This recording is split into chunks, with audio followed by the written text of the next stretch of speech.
A video speech by a very young and dynamic leader from Balochistan. Carlotta Gall, again, one of my favorite journalists. I wish she was here today.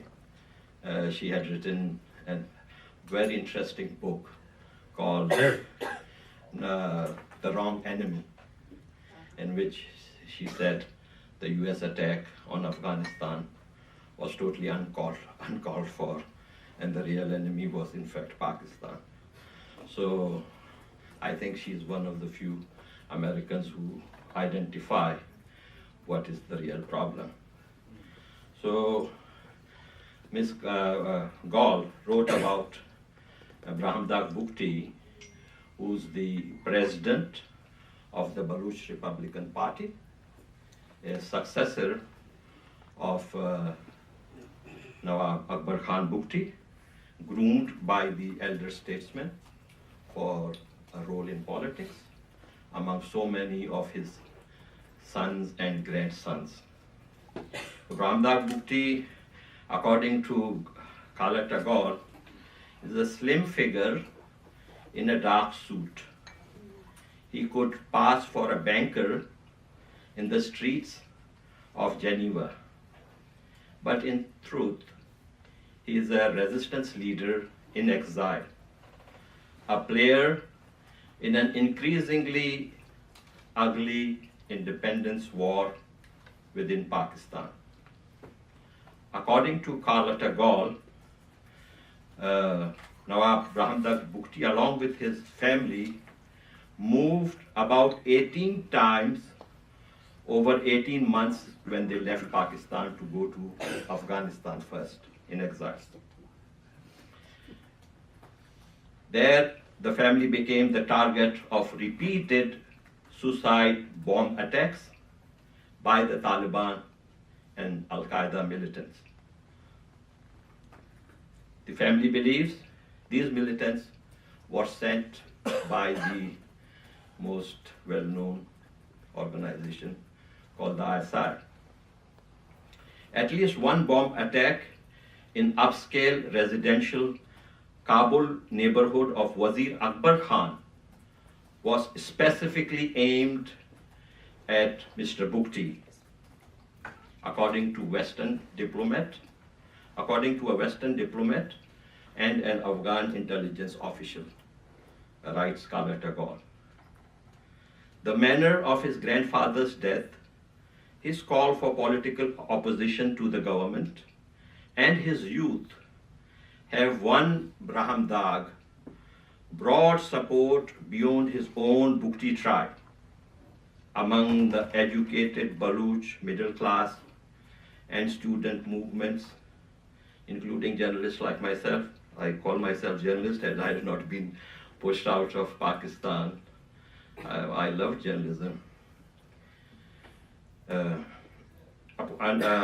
Represent in every district. He has a wide following all over Balochistan. I can vouch the youth love him so much that when he sports a beard, all of Balochistan youths grow a beard. And when he shaves, the youths follow suit. I should have met him in 2009, 3 years after he went to Afghanistan.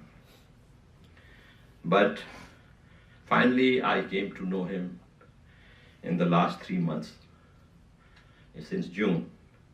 Got an excellent team of young, disciplined Baloch youths dedicated to the freedom idea, very respectful of elders.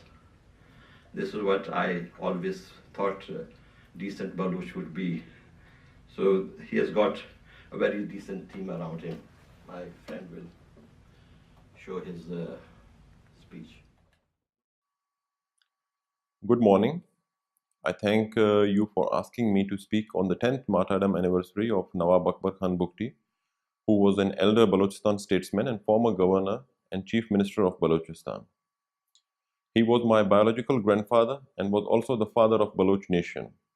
I thank Ambassador Hussain Haqqani, Mr. Peter Tatchell, Arif Jamal, and all those who are here for their kind presence. Thank you for being here to remember and pay tribute to Shaheed Nawab Akbar Bugti for his struggle and sacrifice for a better future of Baloch nation. 10 years ago, today, Pakistan Army brutally assassinated one of the greatest friends of the civilized world and the leader of a secular Baloch people who are the only natural allies of the Western world in a region ridden with religious extremism and terrorism. He started a struggle which is not only for a better and bright future for his people, but also for lasting peace and stability in the region. Shaheed Nawab Akbar Bugti laid the foundations of the Baloch movement with his struggle and great sacrifice. Nations are known by their leaders, those who they choose to represent them and lead them out of the darkness and suffering to a peaceful and bright future. Shaheed Nawab Akbar Bugti was our elder leader who devoted his life to the betterment of the Baloch future, and the aim of his life was to see the Baloch people as a free and prosperous nation. Nawab Akbar Bugti and the sacrifices of the Baloch martyrs have put the Baloch movement in a position where it has become impossible for oppressive Pakistani state to crush it or stop it from reaching its goal of an independent Balochistan, no matter how much force they use. Thousands of Baloch youth, children, women, and elders have been killed as a result of state aggression. Baloch political activists are abducted, killed, and dumped almost on a daily basis.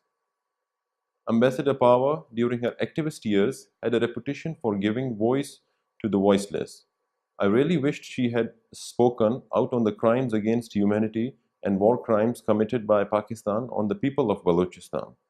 However, I will still thank Ambassador Power as she tweeted when liberal Karachi activist Sabeen Mahmood was killed in April last year by Pakistani secret services.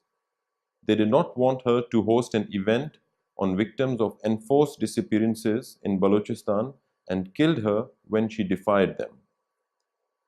Pakistani army and intelligence services want to give away the Gwadar port to China against the interests of the Baloch people and against the interests of forces of global democracy and freedom. This is the most serious threat facing the Baloch people and the region today. China wants to take away Gwadar as part of its strategy of String of Pearl, naval bases on the rim of the Indian Ocean. Pakistani crimes against humanity are a shocker for the global community. Execution-style extrajudicial killings, arbitrary detentions, torture, kill and dump, and burying in mass graves have become routine. Burning of entire villages, killing livestock, use of aerial bombardments, poison gases have all become routine issue amid Pakistani press blackout. During the last 5 years, large numbers of Baloch ethnic journalists fell prey to Pakistani killing machine. Balochistan is also the world capital of enforced disappearances where 25,000 people have gone missing. As many as 6,000 people were killed and dumped in the last 5 years. Let me tell you, the winds of change are blowing across South Asia and Southwest Asia.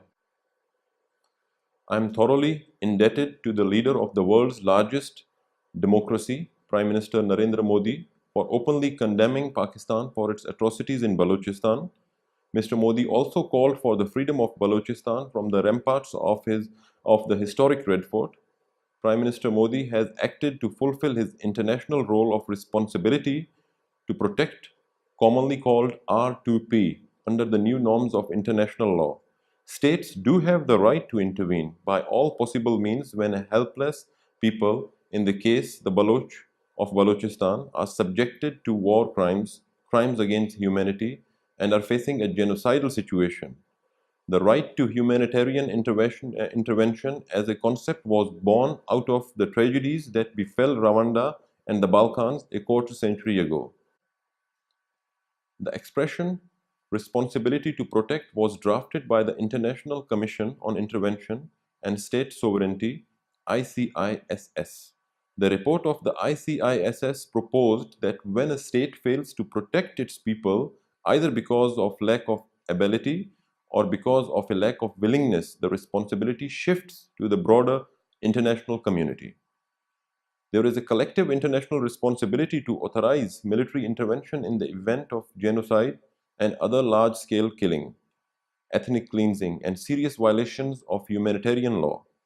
As such, I will welcome political, moral, and military help from secular democracies for the people of Balochistan.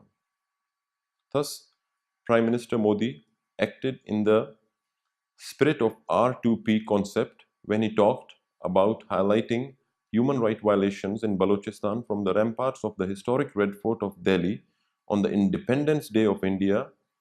It is the duty of United States as leader of the free world to echo the call of Prime Minister Modi for freedom of Balochistan. US and India must work hand in hand with the freedom loving forces of Balochistan to prevent Chinese imperial designs in the warm waters of the Baloch Gulf. The US and Western world needs to support the freedom struggle of secular Baloch people in order to defeat the evil designs by China and Pakistan in the region. I appeal to the US administration and lawmakers to follow suit. If India is the world's largest democracy, the US is the world's most powerful democracy. I am sad that neither President Obama nor Vice President Joe Biden ever mentioned anything about extrajudicial killings and gross and human rights violations in Balochistan in their nearly 8 years in US government. I would still like to appeal to President Obama, Vice President Biden, and Ambassador Power that it is never too late. I hope the new US president, whoever he or she may be, President Donald Trump or Madam Hillary Clinton, will turn a new leaf on Balochistan. Like the rest of the world, Balochistan is under threat of terrorism. Pakistan is an enabler of terrorism. American leaders must understand Balochistan is situated in an area of vital US interests, as the warm waters of the Gulf washes the 700-mile long coastline of Balochistan. For far too long, US arms and ammunition have been used against the secular people of Balochistan. The concept of end use of US weapons should be a matter of concern of every American. The most important issue here is the US has an excellent law called the Leahy Law. I urge the US government to uphold the Leahy Law and punish the ISI, military intelligence, and frontier corps for committing tsunami of human rights violations and throwing the Geneva Convention to the wind in Balochistan. Just last month, during a hearing at the Congress, former diplomat Ambassador Zalmay Khalilzad called for sanctions against Pakistan. I think this is an excellent idea and I fully endorse it.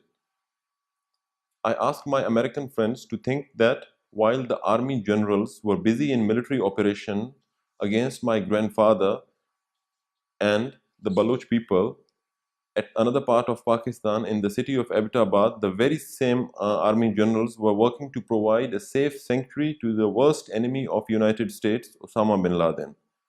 In the eyes of Pakistani state, bin Laden was a saint for killing Americans, while my grandfather was a sinner as he wanted to defend the right of the Baloch people of Balochistan. My grandfather became suspect of Pakistani state because of his close friendship with Ambassador Robert Oakley and his ideas that matched with the US policies in the region. In addition to the US, I also call upon NATO countries and Israel to help defend human lives in Balochistan by upholding R2P. Here, I like to say I am indebted to members of the Congress, Dana Rohabarkar and Brad Sherman, who are both from the great state of California, for speaking out against Pakistani injustices in Balochistan. I am also indebted to Tea Party members for fully supporting the idea of a free Balochistan. One of the founders of modern India, Mahatma Gandhi, said, "They may torture my body, break my bones, even kill me, then they will have my dead body, but not my obedience." This was exactly Shahid Nawab Akbar Bugti's message to Pakistan 10 years ago. This is also the message of every Baloch to the rogue terrorist Pakistan today. In conclusion, I also again thank Prime Minister Modi for speaking out in favor of Baloch people. I hope the US President, either Obama or his successor, will help us and enable me to thank them too. In the end, I pray tribute. Grandfather sacrificed his life for the freedom of Balochistan. Do you really think Balochistan can win freedom? Your voice is breaking a lot. I think So, I have understood. Do you think Balochistan can be free, sir? Do you think so? First of all, I'd like to thank Madam Phyllis Oakley, spouse of my grandfather's very good friend, late Ambassador Oakley, Dr. Rapa Prasad, Mr. Sant Gupta, Dr. Nazir Bhatti, Mr. Michael Mendelssohn, Soshi Marciano of Israel, Sushil Pandit, historian Professor Chris Mason, and all journalists covering the event for their personal presence and intellectual support. Now I like your question. I am as convinced about Balochistan freedom as I am sure about the sun rising tomorrow, that is August 27, when my grandfather Shahid Nawab Bugti challenged the army. He knew very well the dice was heavily loaded against him, but he wanted to open the floodgates of Baloch liberation by his supreme sacrifice, and that is the reason he bravely challenged the army generals. As we say, fall of the hero is Narendra Modi's recent statement is the most powerful and positive development in 7 decades, and best news that Baloch struggle of blood and tears against the Pakistani occupation of Balochistan will come to an end. Days of the butchers of Balochistan are numbered, as now I am confident Prime Minister Narendra Modi will take up Balochistan issue with all regional and global leaders. I am thankful to former President Hamid Karzai and the government of Bangladesh for supporting Prime Minister. Thank you, sir. Rajesh, do you have a question for? Mr. Bugti, thanks for doing this for us here. Prime Minister Modi's statement, do you think it's going to help you or harm your cause? Did you hear that, sir? Yes, I think, of course, definitely it will help. In short, if I say it will help. So if you go into the details, like Pakistan's role in Kashmir has always been there, and Pakistan has been also blaming India for playing a role in Balochistan, but it is for the first time that an Indian Prime Minister has spoken on the human rights situation and Pakistani atrocities in Balochistan. So we believe that India should have taken this stance a long time ago, but highlight Balochistan human rights violations internationally and support the Baloch cause. Thank you. Iftikhar Hussain of the Voice of America wants to ask you a question, sir. Yeah, thank you very much. My question is if you could elaborate on exactly what kind of help are you looking from India or any other regional country? Just the diplomatic support or anything? And the second part of this question is, have you ever received any kind of support in whatever terms so far from India for your cause? First of all, I would like to answer the second part of your question. We have never received any support from any international countries, including India. And yes, of course, we want to request India and all Western world to please help Baloch, because the situation in Balochistan is like a war-like situation. So definitely we want. Mr. Bugti, as Anwar Iqbal of the Dawn newspaper, I'm happy today the Dawn newspaper is here, and Anwar Iqbal is a personal friend. So he wants to ask you a question. Please come, sir.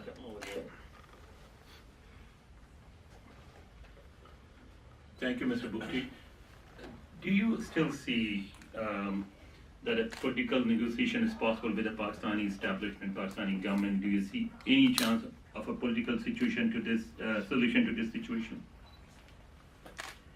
Yeah, I don't think so personally. To be sincere, first of all, like Pakistan will never agree to the demands of Baloch people for the control on their land and resources, because if they do, they will have no interest in Balochistan anymore, as they'll lose all the natural resources and strategic location they are currently exploiting through use of force.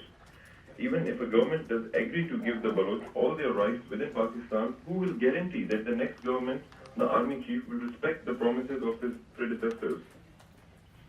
So it is impossible, because there is no genuine political government in Pakistan, and army rules the country. The army deals with all the political problems through the use of force, which is what they are trained to do.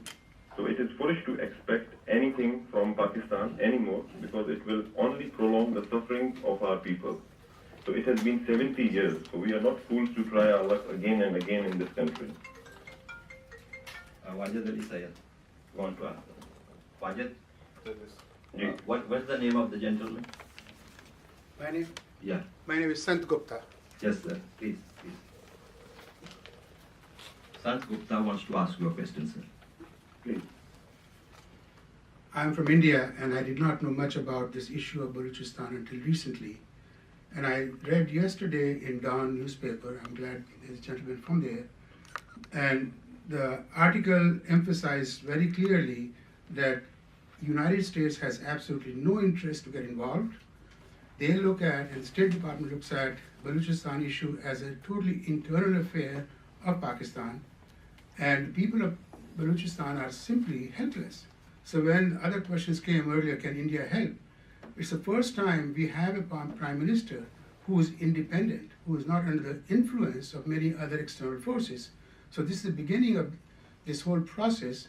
So I believe that it is critical for Balochistan people to gain political power and financial power before anything effectively can be changed there. And like you said earlier, Mr. Bugti, Pakistan will have absolutely no interest to negotiate with you and will want to continually suppress people there and take full advantage. So the question to you would be, what steps are you taking to garner international support? What steps are you taking, sir, to garner international support? We are doing our best for the last 10 years. Like our party is working hard internationally in United Nations in Geneva. We are organizing conferences, events to highlight the situation, to make people understand, like to make the Western world understand, like what's going on in Balochistan and what Pakistani army is doing in Balochistan. And I think this is the result of the efforts of the Baloch people, the Baloch political parties, that Mr. Narendra Modi openly supported the Baloch cause. So I think it takes a little bit more time to make it happen, but I think there are some developments. It's hard, but we are not like in a position that will be worried that there is no progress or something like that. Not at all. Thank you. Seema Sarohi, very senior journalist and who writes for the Economic Times, I believe now. She has written for so many other newspapers. She wants to ask you a question, sir. Seema Sarohi. Mr. Bugti, many critics of what Mr. Modi said have claimed, both in India and in Pakistan, that he said whatever he did to take attention away from Kashmir and what's going on there. Do you agree with that? No, Ji, I don't agree with that, because the core problem is different. And the problem of Kashmir and problem of Balochistan, there are two problems, of course, definitely. But the main core problem, like if you go to the history, Balochistan has a totally different history than Kashmir. And the problem is different. We were independent, a good citizen, and to get our rights in Pakistan. And if you look at the Kashmir, it's a totally different thing. And we hope that this is not for like a tit and tat for the Indian government. So I don't think so. Thank you, sir. Mona Khan is with Geo News. ICFJ. I'm sorry? ICFJ. ICFJ. She is the journalist. She just arrived. She wants to ask you a question, sir. Well, do you think is there any chance of if Pakistani army or Pakistan government and Baloch people to talk on to solve the issue between if the Pakistani government says and Pakistan army says and to Baloch people to solve the issue? So are you ready to talk on?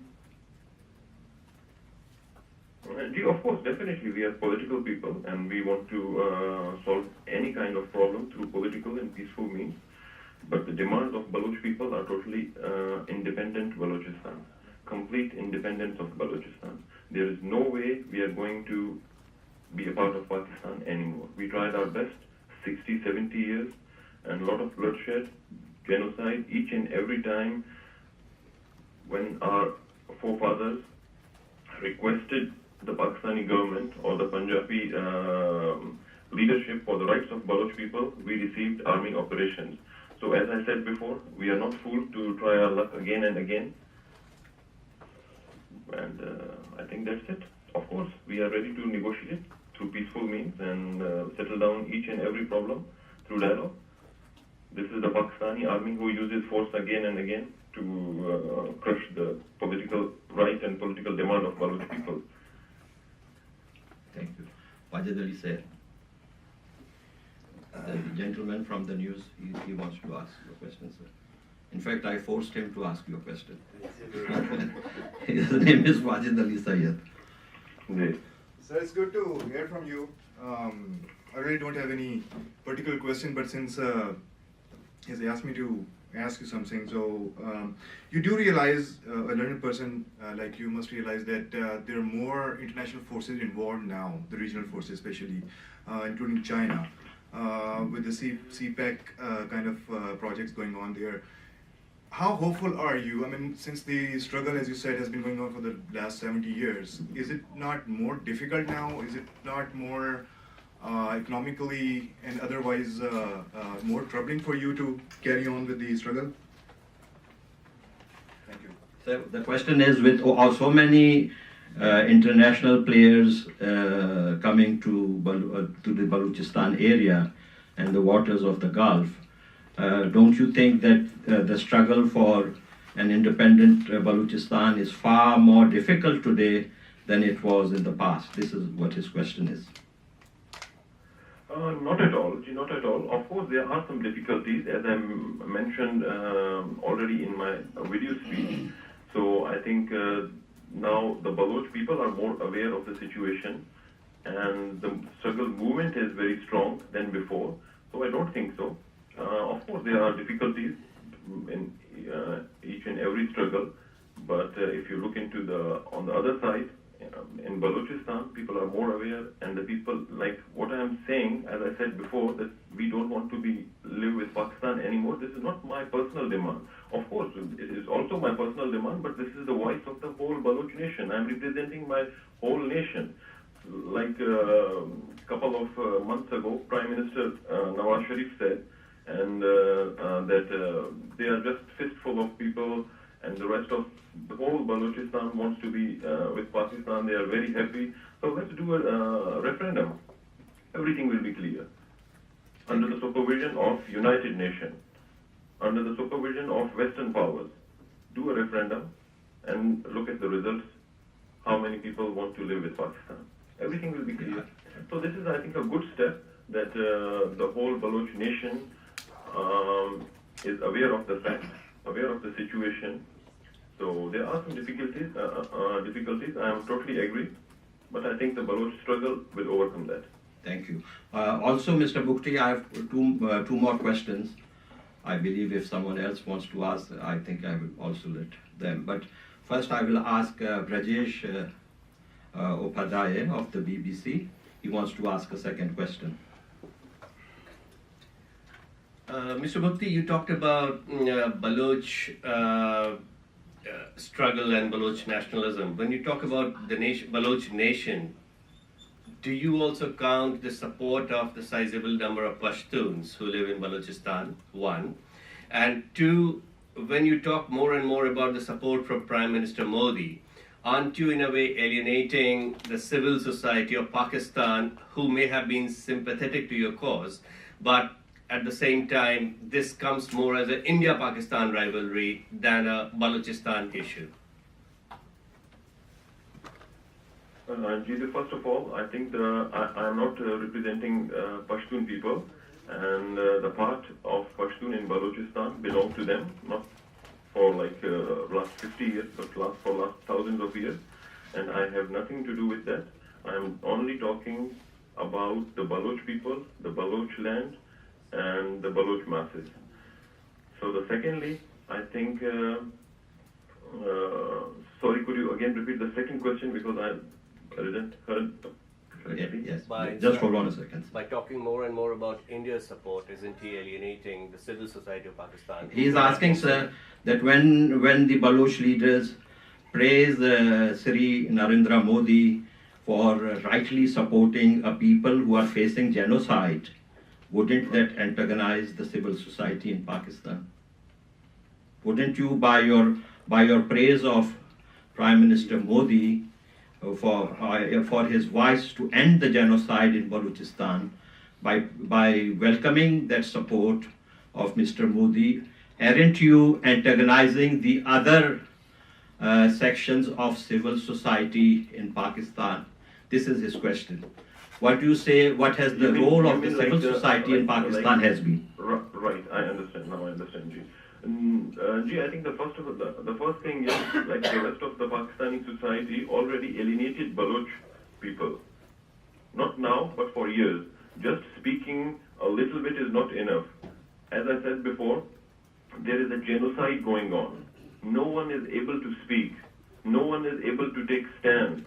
There are debates in media on like the small petty things. But I have never heard there is a serious debate going on Balochistan problems. No one comes out from their houses in Punjab, in Sindh, and in other parts of Pakistan to stop the genocide of Baloch people. So they already alienated us. They don't care about us. Thank you. So how can Baloch think about only this factor that who already forgotten the Baloch people and their suffering? Mr. Bugti, Shoshi Marciano, she is from. As Israel being the only democracy right now in the Middle East, how do you think, or what would you expect from Israel to help or to support? Thank you. Thank you.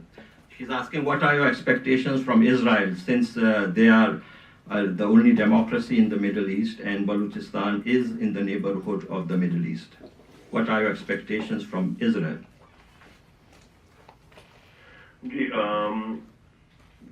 The same expectations from Israel is like the same we expect from the all Western countries to please help us in any way, like militarily, morally, financially, in all means. There is a genocide going on in Balochistan. People have been killed on daily basis. People have been picked up from their houses on daily basis.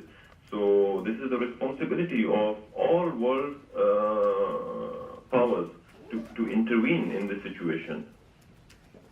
Thank you. Israel, United States, India, rest of the Western countries, to stop this genocide.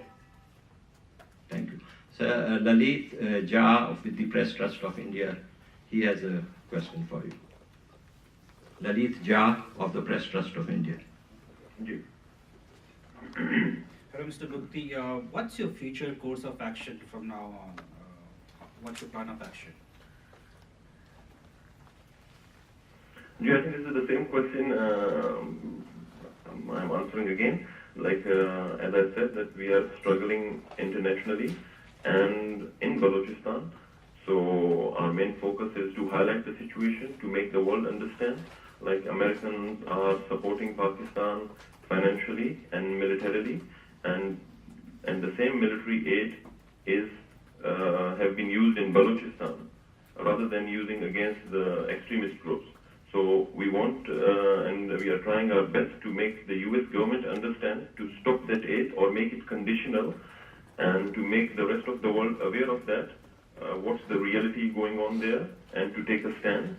And we are speaking in the United Nations Human Rights Session every year, highlighting the situation of Balochistan, making side events, making protests, press conference, and what I'm doing now. So these are the all activities we are doing. Thank you. And this will carry on in the future, I think, Thank in you. a more organized way. Thank you. Janzeb Ali, you want to ask a question? The establishment, whatever security forces or the government offered dialogue with you guys. I mean, are you guys ready for any dialogue or something like that? Well, each and every time you ask that if Pakistani government wants to want a dialogue, if Pakistani army wants a dialogue, so can you please ask the same question from the Pakistani leadership?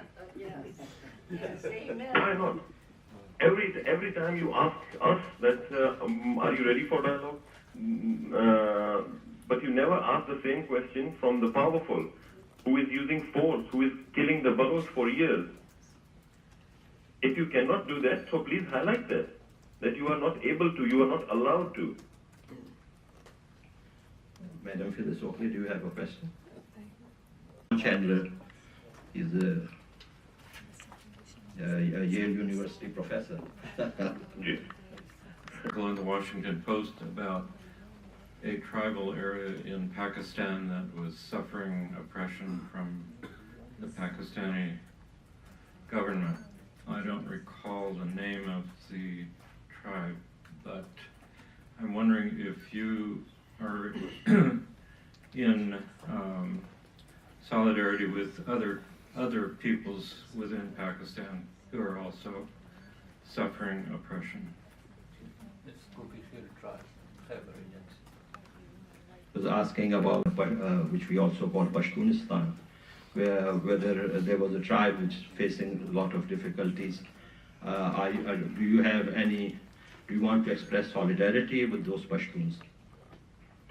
Of course, not only in Pakistan, but all over the world. If there is any human tragedy, we have a sympathy for all of them, not only for the Pashtun, but all over the world. If there is any human rights violations going on. Thank you very much, sir. Thank you for your time. You're welcome, Jim. I hope you will remain on the phone line if you want to, or any of your comrades over there, so that you can listen to what's going on here. But there is another very good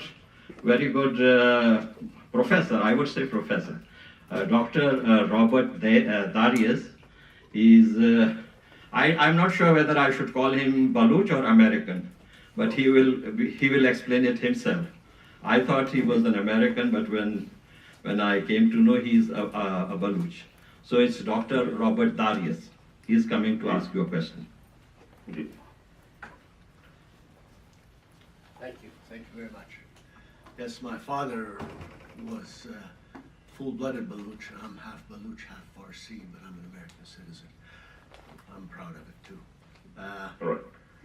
In light of the fact that there's a lot of complex issues involved in this, one being that Pakistan has nuclear weapons, and that sort of complicates things. The second is that China is rising power globally, and now is setting up all kinds of bases around the world, and it's going to really create a lot of competition for the United States and for European Union in terms of trade, because then you'll have land access to the Indian Ocean and the Persian Gulf.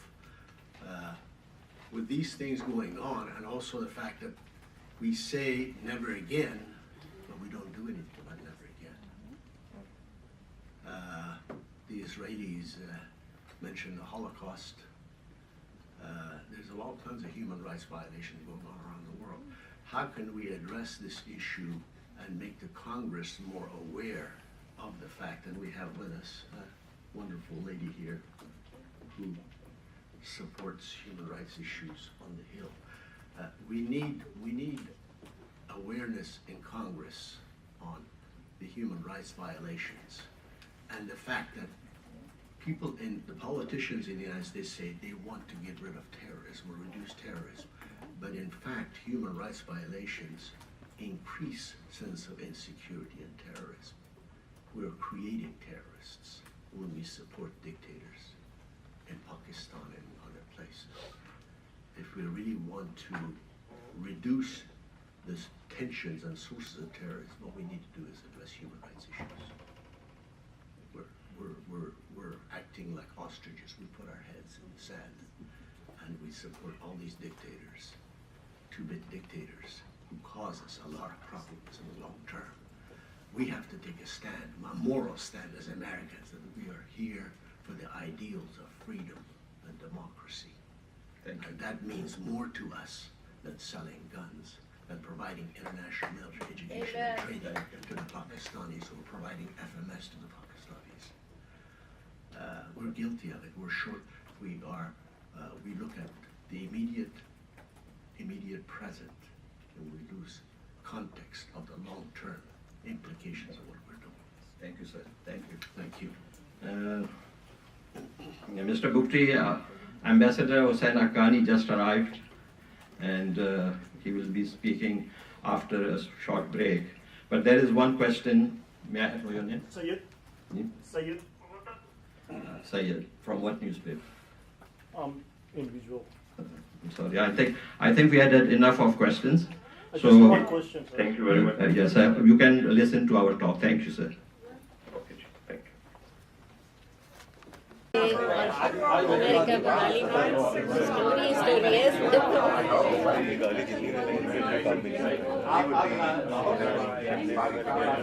exiles, and I don't know one of them that doesn't want to go back. We were there, which is over 20 years ago. And he had one son had come to Canada for a while. One of his sons is alive, and Nawab Akbar. If you're economically strong, you'll be good. China is economically strong. Nobody gave a damn to China in the comment that I would have made. And As an average American, we need to be out there so we get rid of Really. And then we say, why do we have we create it.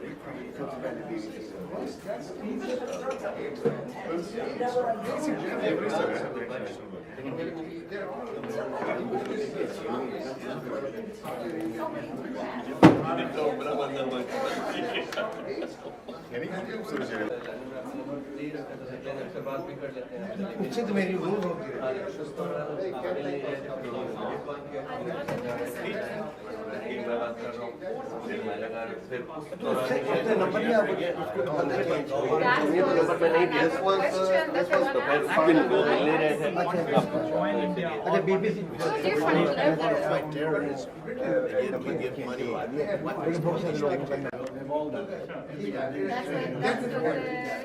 In fact, I think the Durand line on the north, Afghanistan, Pakistan, is a major factor of EU dispute.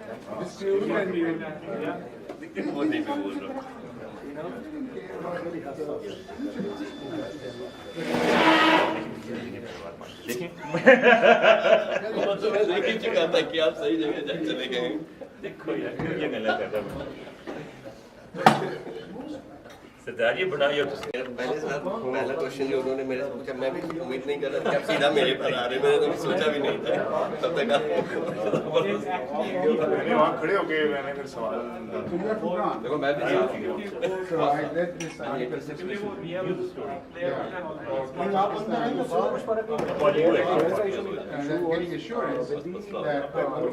आपका जो video quality है आप दोबारा video There have been 4 or 5 articles recently. There's one article or news story. Or Pashtun and Sindh. No. All I'm saying is it's a much more complicated. It's a long struggle. It will take a long time. What is the long-term solution? Pakistan will never relent to give up that territory, especially now that China has financial and economic. And as long as America does not intervene, and this thing about I mean, you mean physically intervene? no, morally at least. Or publishers to coincide with the interest of the people. Yeah, I'm fine. Same thing as long as America does not intervene, the question is not going to be freedom. Will intervene when they It's actually my second week. They will only intervene in their self-interest. Yes, that's what I'm saying. So that's how the whole world works. I was not right now, I don't aware of this issue, but It's a very big issue. yeah, but after attending this event already, I'm very aware. Thank you. Thank you very much. I hope you will write something and publicize and tell your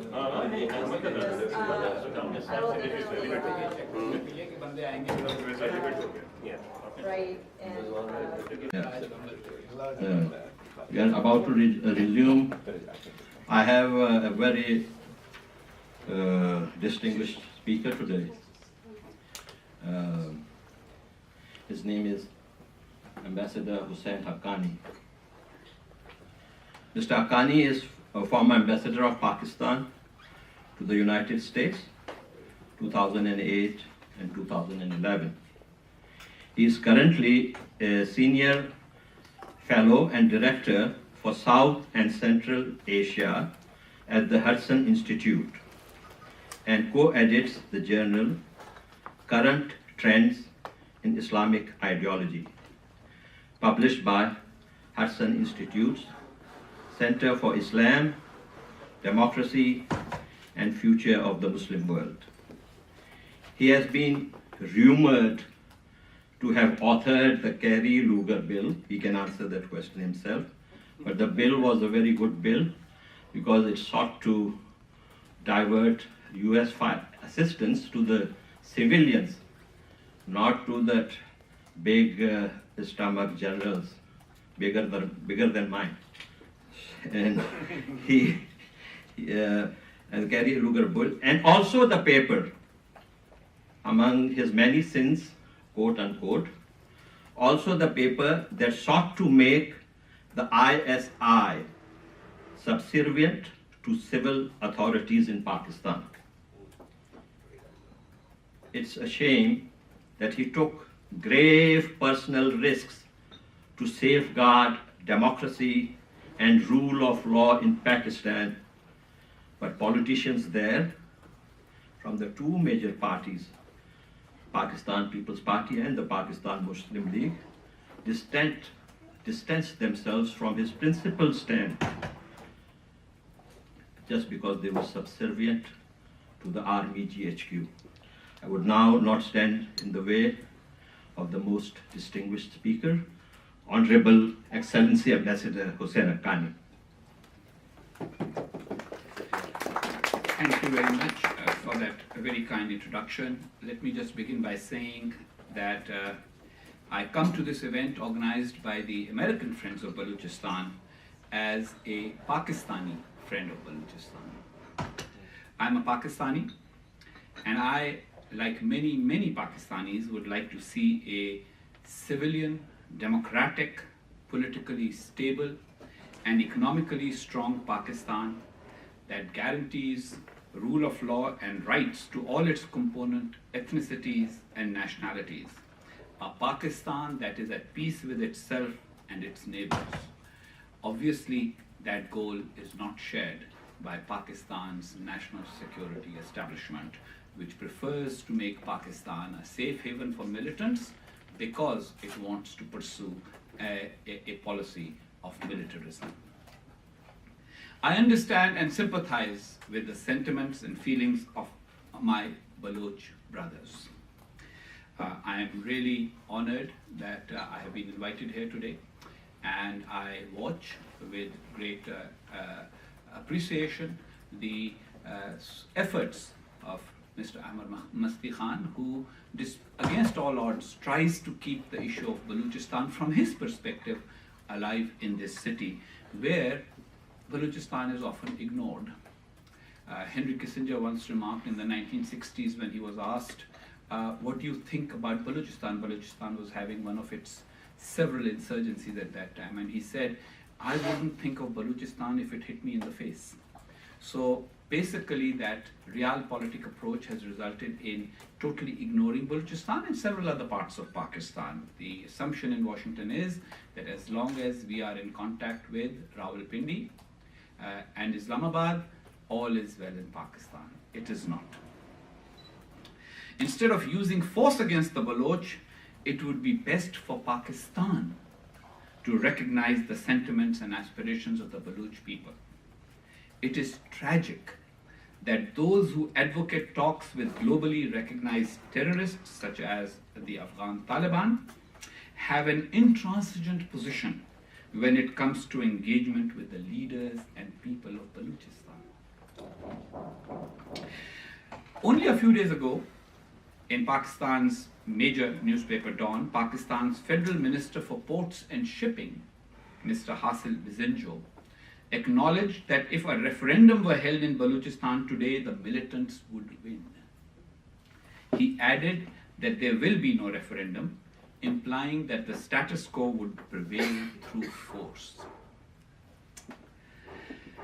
Nawab Akbar Bugti, the Lion of Balochistan, whose anniversary we observe today, was a Baloch icon. His life and his tragic death represent the troubled relationship between the militarized central government of Pakistan and the Baloch people living in Pakistan's Balochistan province. In 1948, Nawab Akbar Shahbaz Khan Bugti, then barely 20 years old, met Pakistan's founder, Quaid-e-Azam Muhammad Ali Jinnah. That photograph can easily be found on the internet. He was amongst those Baloch leaders who agreed to Balochistan joining Pakistan, provided it was provided autonomy and the promises of inclusion of the Baloch in Pakistani mainstream life were kept. Unfortunately, 58 years later, in August 2006, Nawab Bugti was killed as a rebel and painted as a traitor by the armed forces of Pakistan. In between 1948 and 2006, Nawab Bugti served as Pakistan's Minister of State at the federal level for Interior, Internal Security, and also as Governor and Chief Minister of Balochistan. Every Pakistani must reflect on how a man who embraced the idea of Pakistan soon after independence in 1948 and served at the highest levels of government ended up being a rebel to the Pakistani state and questioned the rationale and the idea of Pakistan as it exists today.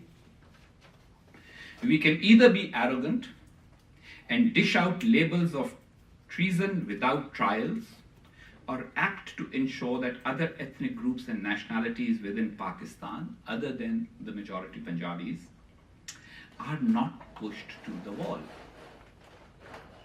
We must think why today's Pakistan is looked upon with such concern and even suspicion by the rest of the world.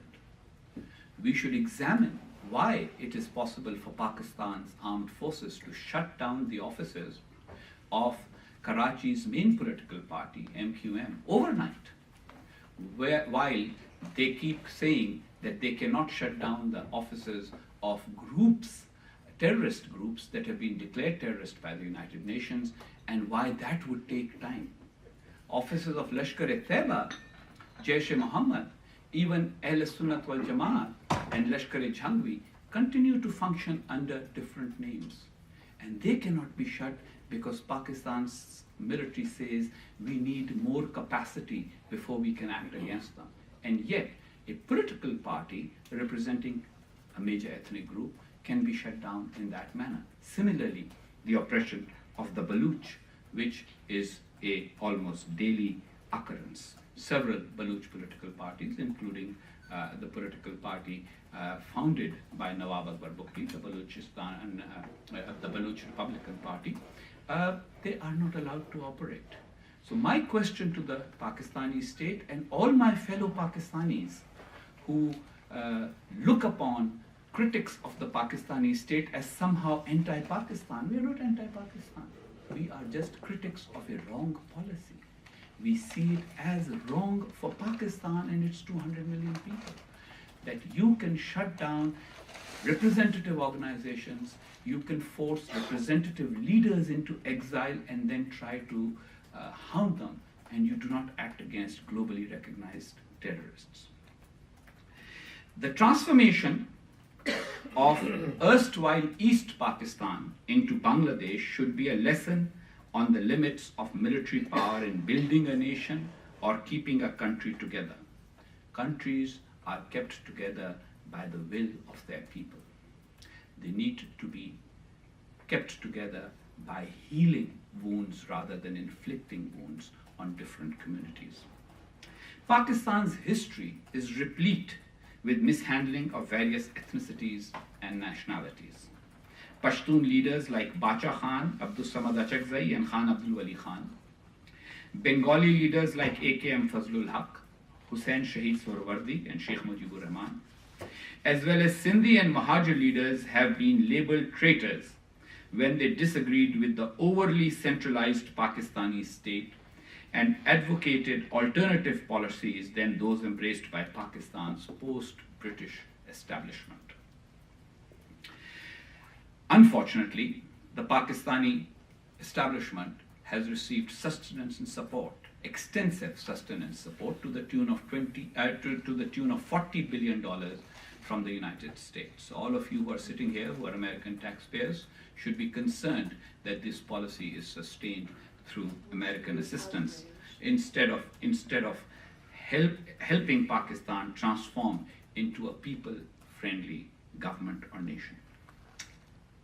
Even today, the Baloch and East Pakistani Bengalis were among the first to disagree with the West Pakistani security establishment. Starting from the 1970s, in particular, the Baloch have been fighting for more autonomy.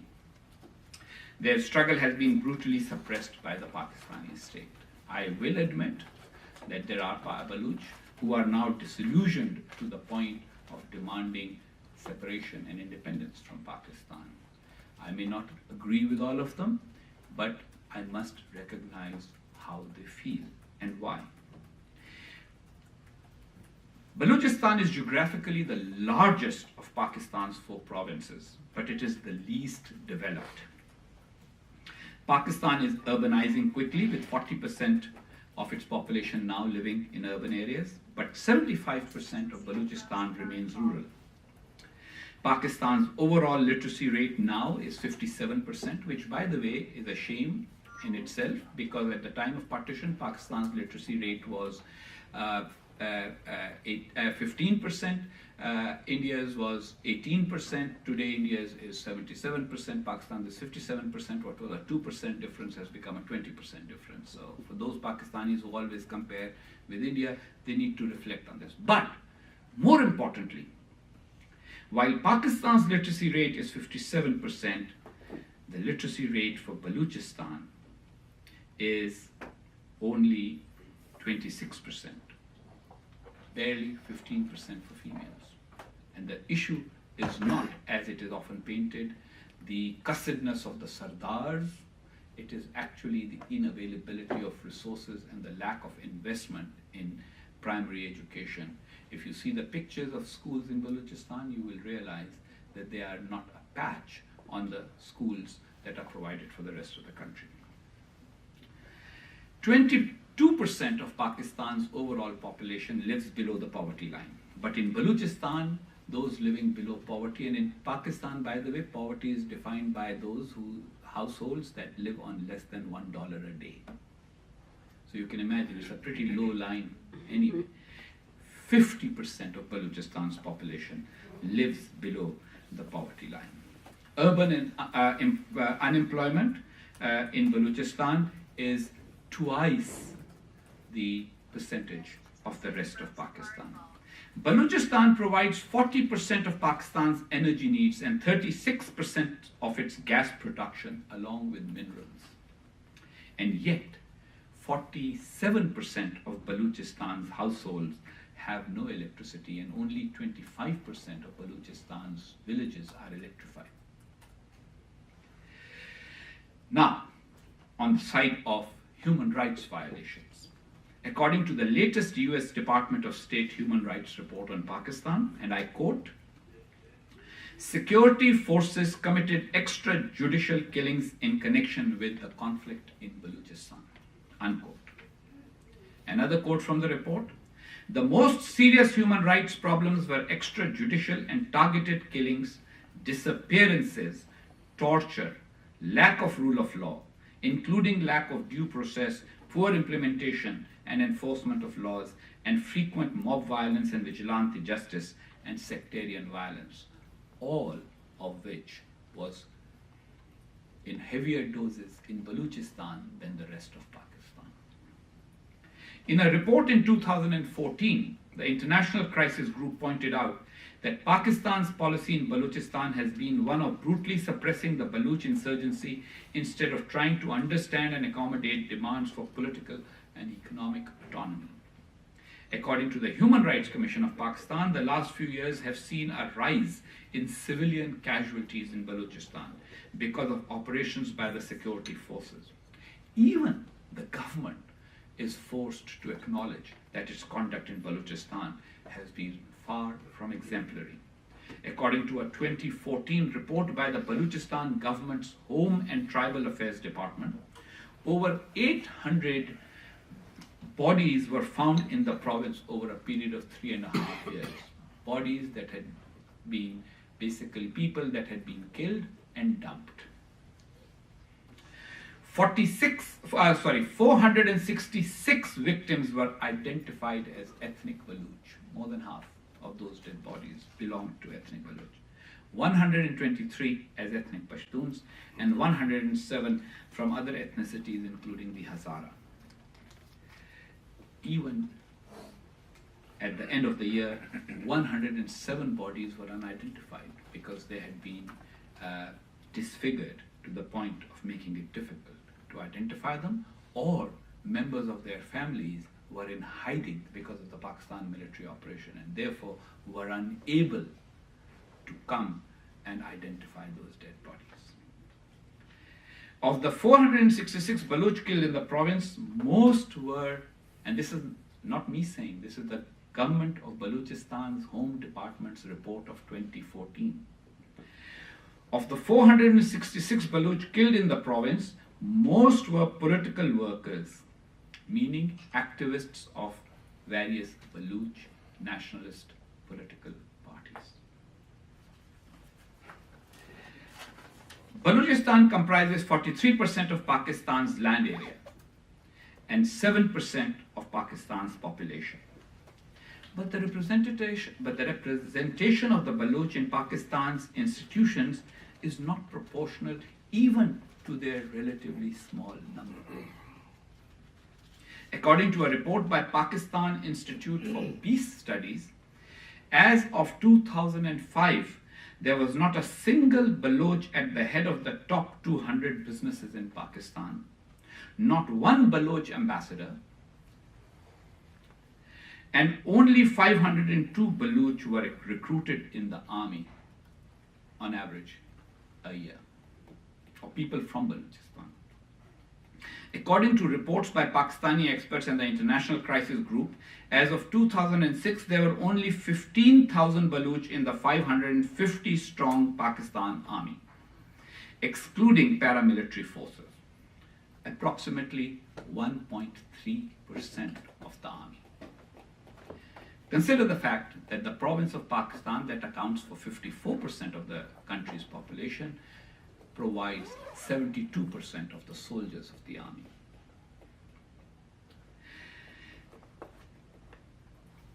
It was these injustices that Nawab Akbar Bugti spoke out against. I had the honor of meeting him on several occasions.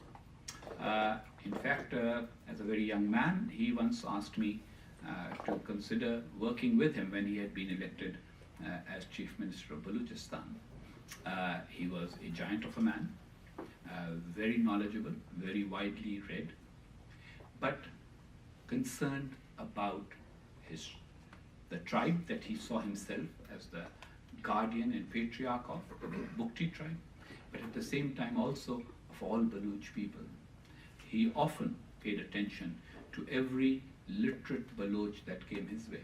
Anybody who could read and write, was a journalist, was a political activist, whatever political parties, although he was in politics directly, he was a politician, but he reached beyond his party sometimes to interact with Baloch from other parties. And then he always wanted alliances with Pakistanis who believed in civil society and democracy. And he was very clear that Pakistan's biggest problem was the dominance of one institution overall and an outlook that just does not allow open and free debate. And when you actually put that kind of a lid on free and open debate, and then also repress people, try to snatch their resources, try to deprive them of what they feel is their right, start building ports where no local is employed, start building roadways where no local is employed, start giving concessions to foreign powers but do not give any opportunities to the locals, then you are definitely buying trouble. And that is the trouble that Balochistan faces today. We should all, especially Pakistanis, stand beside their Baloch brethren to demand their rights. Unfortunately, if we don't do that, others will. And that is the reason why I am here. For those Pakistanis who at the end of the day will come and taunt me and say, how dare you go to this Baloch event and identify with the Baloch instead with the rest of the Pakistanis, because I'm not an ethnic Baloch, I'm an ethnic Mahajir. But the fact of the matter is that either Pakistanis speak up for Balochistan or others will start speaking up for Balochistan. And just as I don't think it is in Pakistan's interest to oppress the Baloch or to allow injustices to prevail, I would also say that it is not in the interest of the Baloch people to let their traditional historic homeland become a battleground for rival external powers. So the Pakistanis need to stand up for the rights of the Baloch, and the Baloch need to guard against their homeland becoming a battleground of external powers. The people of Balochistan deserve better than being oppressed from Rawalpindi and Islamabad or being used as pawns in international games from other capitals. Instead of attacking and destroying the Baloch, Sindhi, Pashtun, Hazara, Gilgit-Baltistan or Mahajir identities, the Pakistani military establishment should focus on eliminating safe havens for international terrorists like Al-Qaeda, ISIS, and the Afghan and Pakistani Taliban. I join all of you in recognizing, respecting, and paying tribute to the ultimate sacrifice of Nawab Akbar Bugti for the Baloch people. May that sacrifice and the sacrifice of thousands of Baloch men and women bear fruit, and may Balochistan get justice soon. Thank you all very much.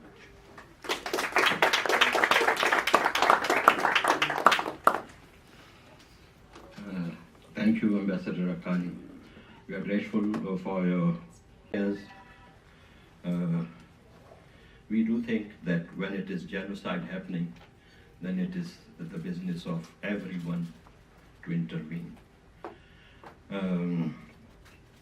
I'm also very concerned about what is happening in Karachi. The way my classmate and former mayor of Karachi, Farooq Sattar, who's a member of the National Assembly, the way he was treated, I think, not even allowed under the Pakistani constitution. They don't even follow their own constitution when it comes to non-Punjabis. So the way they treated Farooq Sattar is not civil. It is condemnable. And earlier, another friend of mine, Wasim Akhtar, who was also a member of the National Assembly, is a good friend of mine personally. We might have differed with the MQM in the past, but when the military comes to crush down MQM, I will request all Baloch to open their homes for the MQN. I now request another very interesting speaker, a book writer, and as he speaks, I will mark his book with a stamp, and anyone interested can come and get it after he speaks, I think, otherwise he'll get distracted. Arif Jamal. Arif Jamal, just a minute.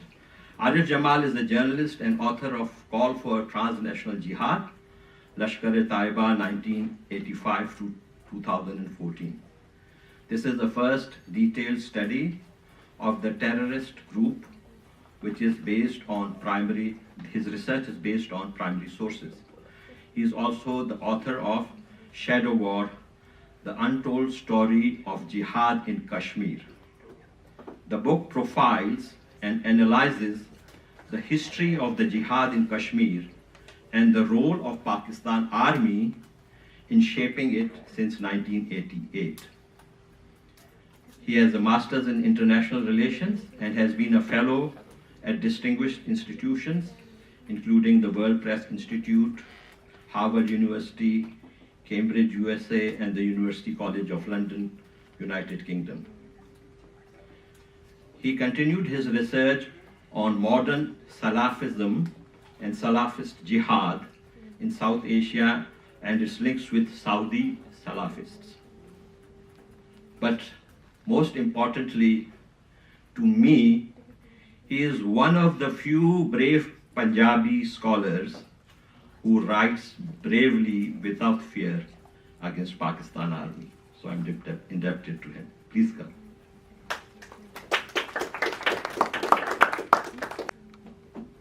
Thank you very much, Ahmed, for the great introduction.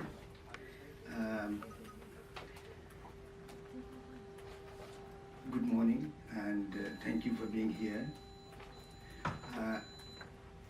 I am here as an American friend of Balochistan, and being an ethnic Punjabi, I decided to come here because I don't want anybody to say that there is not even one single Punjabi who speaks for the rights of the Baloch people who are being murdered, killed, and dead bodies are dumped on roadsides in Balochistan. And this is not just happening in Balochistan. Now it's happening to Mahajers also. For the last few weeks, the campaign against Mahajers in Sindh has become intense. And this has been happening to Sindhi nationalists also. They are also being killed by the military, and their bodies are being dumped on roadsides. After Ambassador Hussain Haqqani's speech, there is very little I can say because there's hardly anything I can disagree with in his speech. That makes my job a lot easier also. I will focus on a couple of points and keep it as brief as possible.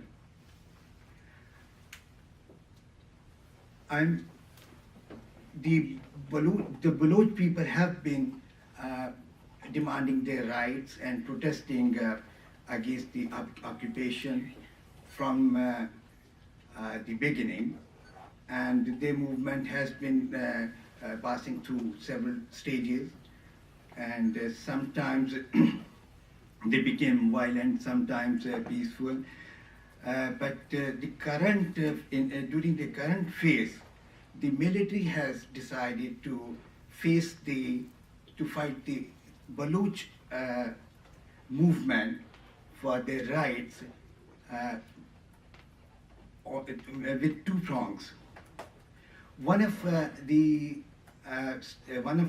part of the military strategy is to kill Baloch activists and whoever they suspect of being a Baloch nationalist, and also they have decided to eliminate Baloch intelligentsia. This is the same strategy Pakistan Army used in East Pakistan before they became Bangladesh. This is very well documented, and Hussain Haqqani has spoken on that. We have a lot of literature on that. But what we don't know about is that military has also evolved a strategy to unleash jihadis in Balochistan. For the last 15 years, the military has encouraged all the jihadi groups, particularly Lashkar-e-Taiba, to go and fight the Baloch nationalists in Balochistan and in Sindh. They are not only supported by the military, they are financed by them, and also no international humanitarian groups can even go there. Whenever there is an earthquake, a calamity, Lashkar-e-Taiba and other jihadi groups go there, recruit people, help them, and establish all the camps there. In the last 15 years, I have seen thousands and thousands of Baloch people and Pashtun in Balochistan and Sindh becoming the members of terrorist groups. The world must look at it from this point. Today, Balochistan is becoming the biggest terrorist center. If Pakistan is the epicenter of jihad, within Pakistan, Balochistan is becoming the epicenter. And in next 5 to 10 years, I see that these terrorists will not only operate in Pakistan and India, but also outside Pakistan. And this is one reason why the world should not look at Balochistan as an internal affair of Pakistan. It is an international affair. The global jihad, which is waged by the Pakistani terrorists supported by the military, will intensify in the coming years, and I see that they will threaten the global peace.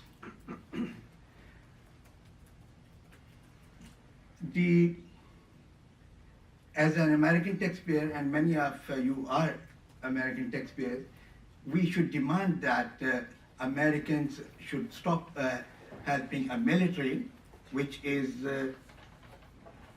committing crimes against humanity, not only in Balochistan but also in Sindh, and I'm sure they will do it in other parts also. Yes, what Americans give the military hardware and money to Pakistan Army, as Mr. Haqqani noted, $40 billion, and these were given to Pakistan to fight terrorism. In reality, the money and the hardware, military hardware given to Pakistan was used against civilian populations in Khyber Pakhtunkhwa, Balochistan, and Sindh. When nowhere in the world any government has fought terrorism with F-16s. We have Kashmir in our neighborhood. Indian government has not used even helicopters, where the entire Muslim population was up in arms against the state. F-16s, tanks, and the military hardware America is giving to Pakistan is not used for fighting terrorism, but producing terrorists. And I think this is very important for America to stop helping Pakistani military. it's not going to bring peace, and we will see that terrorism will continue rising. I think I will stop here, and if there are any questions later. You can ask me. If anyone has a question to ask. You can ask what Speaker here is my very dear friend from London. Came all the way from London to speak here. He's been a voice for the Baloch people in London for the last 13 years. He's also been a voice for the people of Kurdistan. I call him the Saint Jude of London, because he's always taking up causes that many never know about. Peter Tatchell is a celebrated human rights activist who has challenged neo-Nazis and homophobes around the world. Thank you very much. It's my great honour and pleasure to join you here today and to join my fellow distinguished panellists. I would start by saying that I don't agree with some of the other views of some panellists, and I'm sure they don't agree with some of mine. I don't support Israel's policies towards the Palestinian people. I don't agree with the BJP. I don't support the Tea Party. And I suspect those people often disagree with some of the things that I say. But here today, we are together because we are united in our support for the people of Balochistan. Whatever other differences we have, we are united to defend the people of Balochistan, their right to self-determination, and to oppose Pakistan's occupation and human rights abuses. And that today overrides all other differences we may have.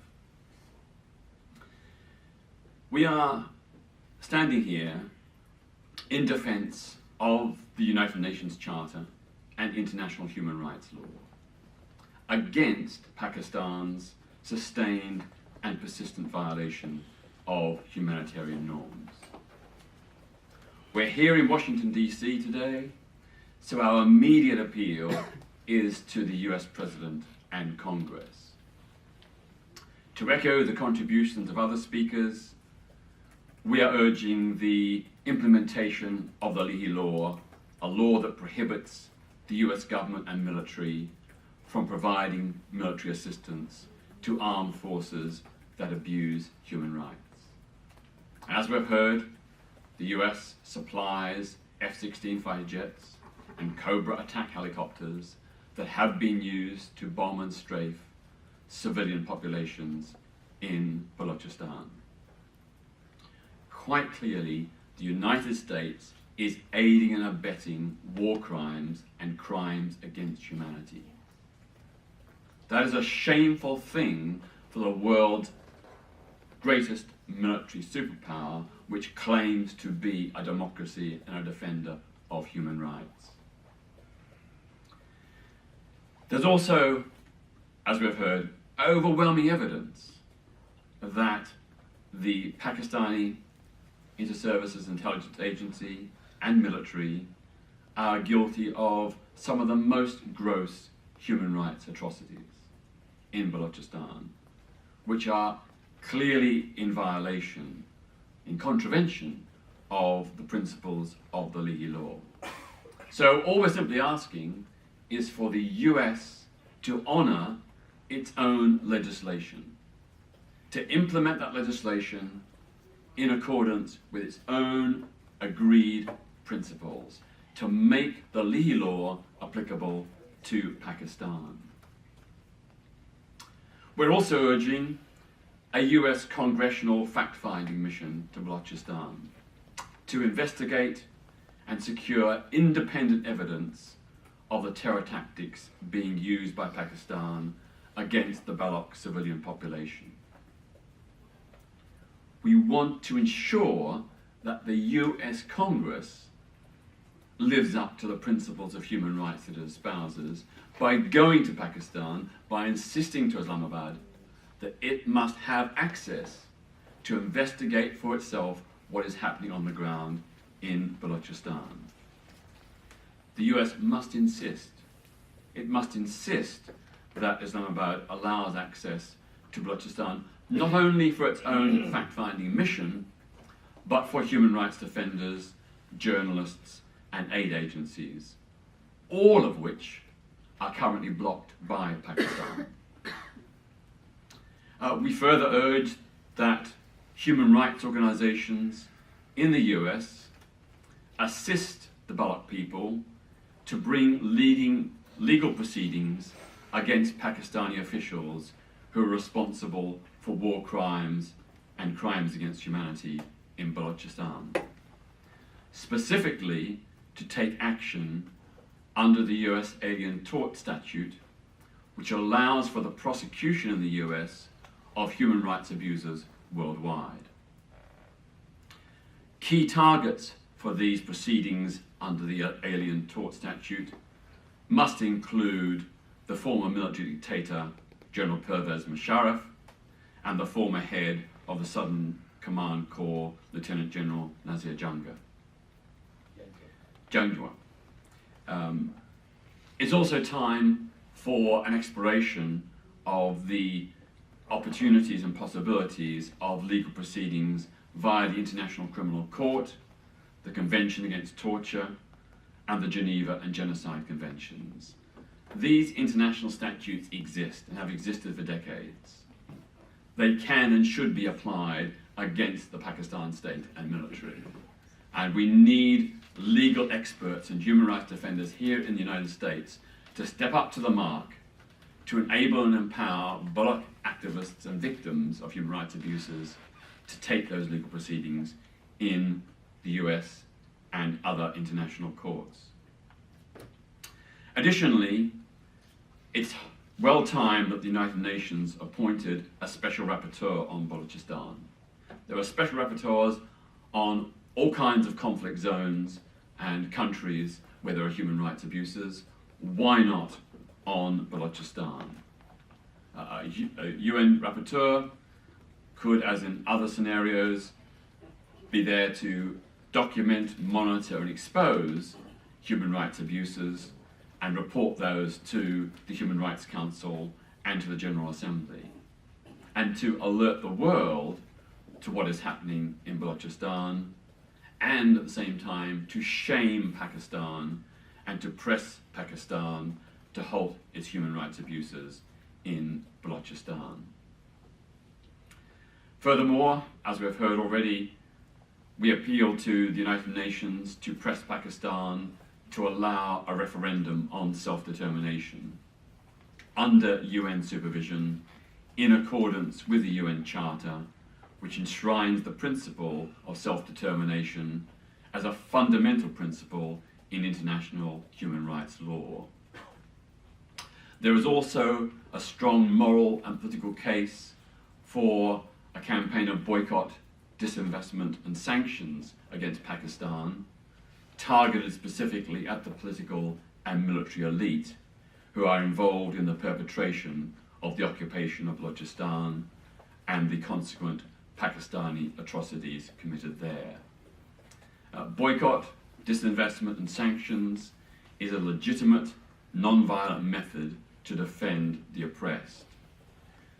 These ideas have been espoused by Mahatma Gandhi, Martin Luther King, and used by the African National Congress in their struggle against apartheid in South Africa. I believe they should also be applied against Pakistan, both at a state level by states and a popular movement worldwide, a global people's movement of sanctions, disinvestment and boycott against Pakistan. The US, European Union, other nations must, as we have heard, make aid to Pakistan conditional on upholding human rights. All aid currently to the Pakistan state should be withdrawn and switched to local and international aid agencies that respect human rights. Of course, aid to poor, deprived people in Pakistan should not be cut. It would be wrong to punish them and cause them suffering because of the actions of their government.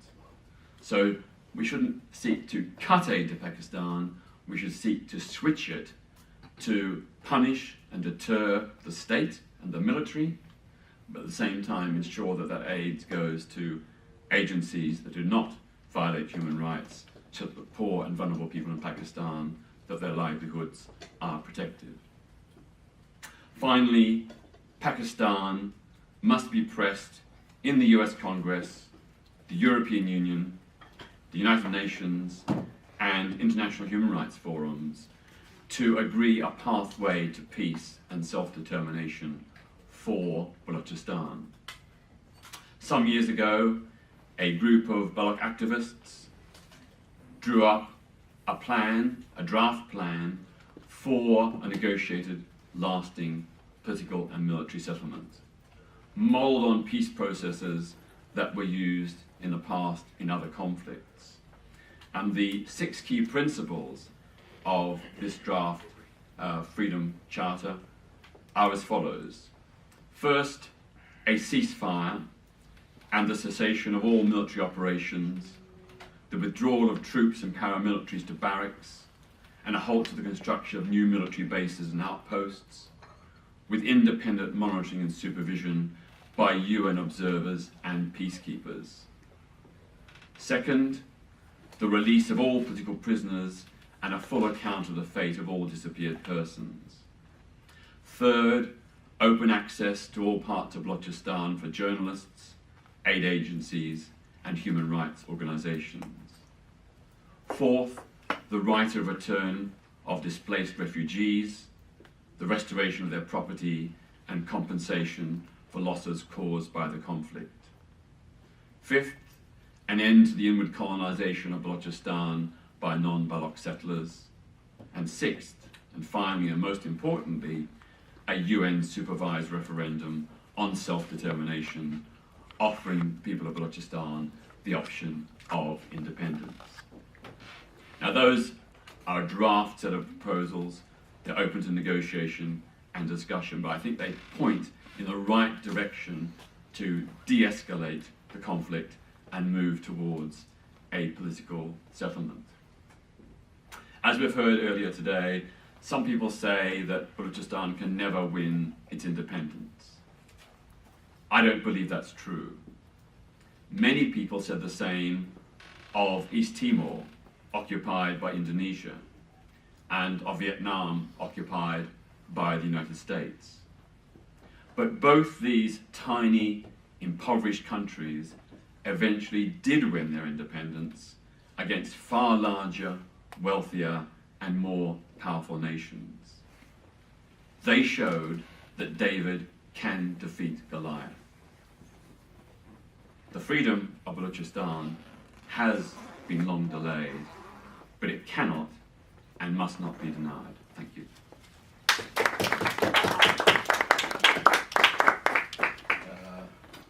Thank you very much, Peter Thatchell. I really appreciate your moving speech. I hope everyone here took note of what Peter Thatchell said today. If you allow me, we'll take a break. And Pakistan के media में यह है कि आप होनी चाहिए नहीं जो हमने बनाई हैं तो उसके बारे में इस किस्म की बातें करना बंद करके हम एक मैच्योर जमहूरी मुल्क के तौर पर एक दूसरे की राय सुनना शुरू करें और सीखना शुरू करें। खानी साहब एक और क्वेश्चन, मुझे ऐसा लगा कि मैं नेशनल प्रेस में नहीं आया, ऐसा लगा कि इंटर पाकिस्तान प्रेस में आया। आप तो एम्बेसडर रहे हैं। इस पर आपको मेरा मुखलसाना मशवरा ये है कि आप ये सीखें और समझें कि बाकी दुनिया हमारे बारे में अगर मनफी बातें कर रही है, अगर हर आदमी आपके बारे में गलत बात करे तो फिर आपको सोचना चाहिए कि कोई गलती आपकी भी हो सकती है। तो आपने एम्बेसडर पोजीशन क्यों ली? अगर आपका ख्याल है कि Pakistan is a threat to India, why you took that position? I just want to ask. Syed sahab आप करते क्या हैं? नहीं अभी बात करते चलते I'm an accountant. तो फिर अकाउंटिंग करें जरा पाकिस्तान की कि बाकी सारी दुनिया क्यों खिलाफ हो गई है भाई? तो आप हम तो पाकिस्तानी शहरी हैं ना सर? हमें पाकिस्तान के लिए यही करना चाहिए ना कि उस राय को बदले। तो आपने ये तो नहीं पोजीशन करना क्यों चाहिए। ली? आपने पोजीशन क्यों ली? आप ये क्या कर रहे हैं? आपने पोजीशन क्यों ली as ambassador? I mean, you were a part of the Pakistan and you going against Pakistan is very disappointing, to be honest. Have you gone to any other function of any? Yes, I have attended so many. कोई ये करता है? No, I'm trying to ask you a question. You're trying to escape. You're trying to escape. Let's talk. Please, let's This is not the way to talk. Okay, then give me a minute to talk. No, I will not talk to somebody who raises his voice. I'm not like you are raising. I'm doing. trying to explain, but you you're are trying not to being escape. polite. You have Okay. been sitting. You need to learn. Okay, sir. Learn to deal with difference of opinion. Number one. Okay. Number two. Learn to understand how to go to functions where other people are present. Everybody stood up and said, I don't agree with others, but this is my opinion. Right. Now you have an opinion, I have an opinion. Learn to respect it. Yes, sir. And I do and- respect. Thank But you very I'm much. trying to say you took a position as ambassador and now you're speaking against Pakistan. I'm Are you disappointed invited? that Are you you are invited? behaving like an illiterate man. Are you invited? Thank you. Yes. No, you are not. I haven't been pointed out. Where? Of course I did. Is he invited? No, I'm not raising voice. You know, everybody has. I'm going to grab my paper. You are not allowed. And what is your suggestion or recommendation that how it should be done? Pakistan has come to harm once before by ignoring the sentiments of its own people. I do not say that other countries do not take advantage of difficulties in Pakistan, but at the end of the day, as Pakistanis, we need to make sure that all our people are happy citizens of our own country. And I think that instead of using force in Balochistan, we should talk to the Baloch leaders and try to find a way in which the Baloch do not feel alienated from the state of Pakistan. Unfortunately, all Pakistan has used in the last few years is force. Correct, sir. You know the International concern, and all countries and all individuals can speak on them. That said, I think it would be in Pakistan's best interest to address the issues within Pakistan so that others cannot meddle. Correct, sir. And the last question is, what the United States can do, especially in Congress? There was a call for sending out a fact-finding mission and also finding out about the human rights, stopping aid to Pakistan military. There is a law in Congress which There are many people in the world who will ask for all kinds of steps. As a Pakistani, I only would like Pakistanis to address the issue instead of this issue being resolved through international pressure. It would be much better if Pakistan understands that pushing other nations, other organizations, and international opinion against leaders, oppression, violence, extrajudicial killings, bombing by helicopter gunships is not going to help Pakistan. In fact, it might lead to the situation you have painted of international isolation and pressure. you answered that question. Everyone and their minions comes into our meeting and tries to misbehave with our honorable guests. I'm sorry if I became emotional. Please bear with me. But this shows their desperation. This shows that they are losing the battle. They can't win. They have no right to do what they do. This is not what you call a village of the Pendus. This is the United States of America. It's a country of freedoms. They should know how to behave. I will request all the speakers to please come inside now. I request all the guests and speakers to please come inside. We are going to resume. Can we please come inside?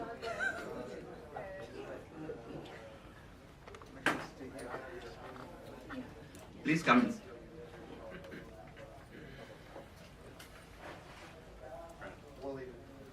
आप चले गए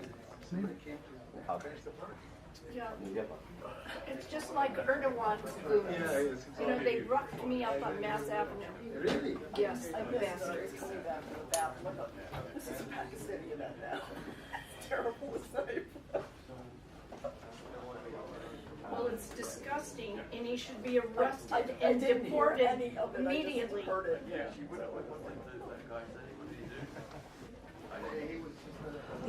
Well, I'm going to make sure there's. One of mine is out. Well, there should Call be. this police, FBI. Yeah. I've taken this picture and sent it to the FBI. Has no right to be here.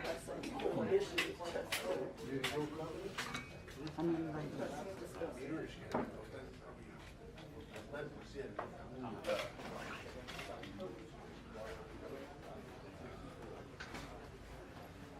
Oh, makes me silly.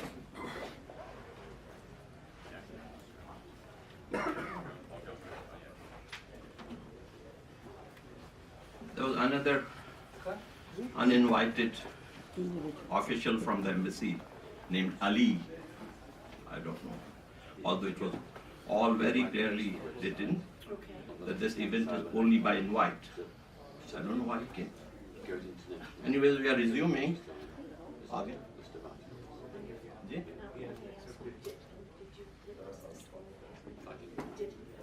just want to make sure how come it wasn't.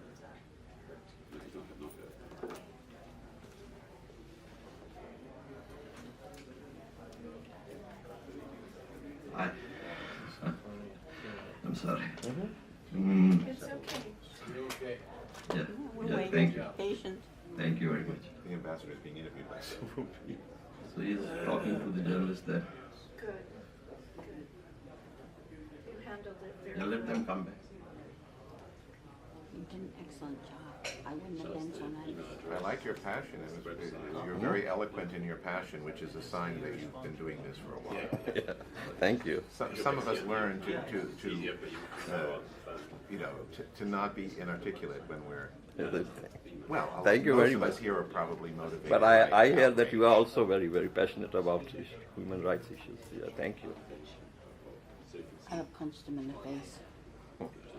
Yeah, I would have. I'm glad I wasn't there. I wasn't, got that 'cause Irish that's- Cherokee spirit. Me too.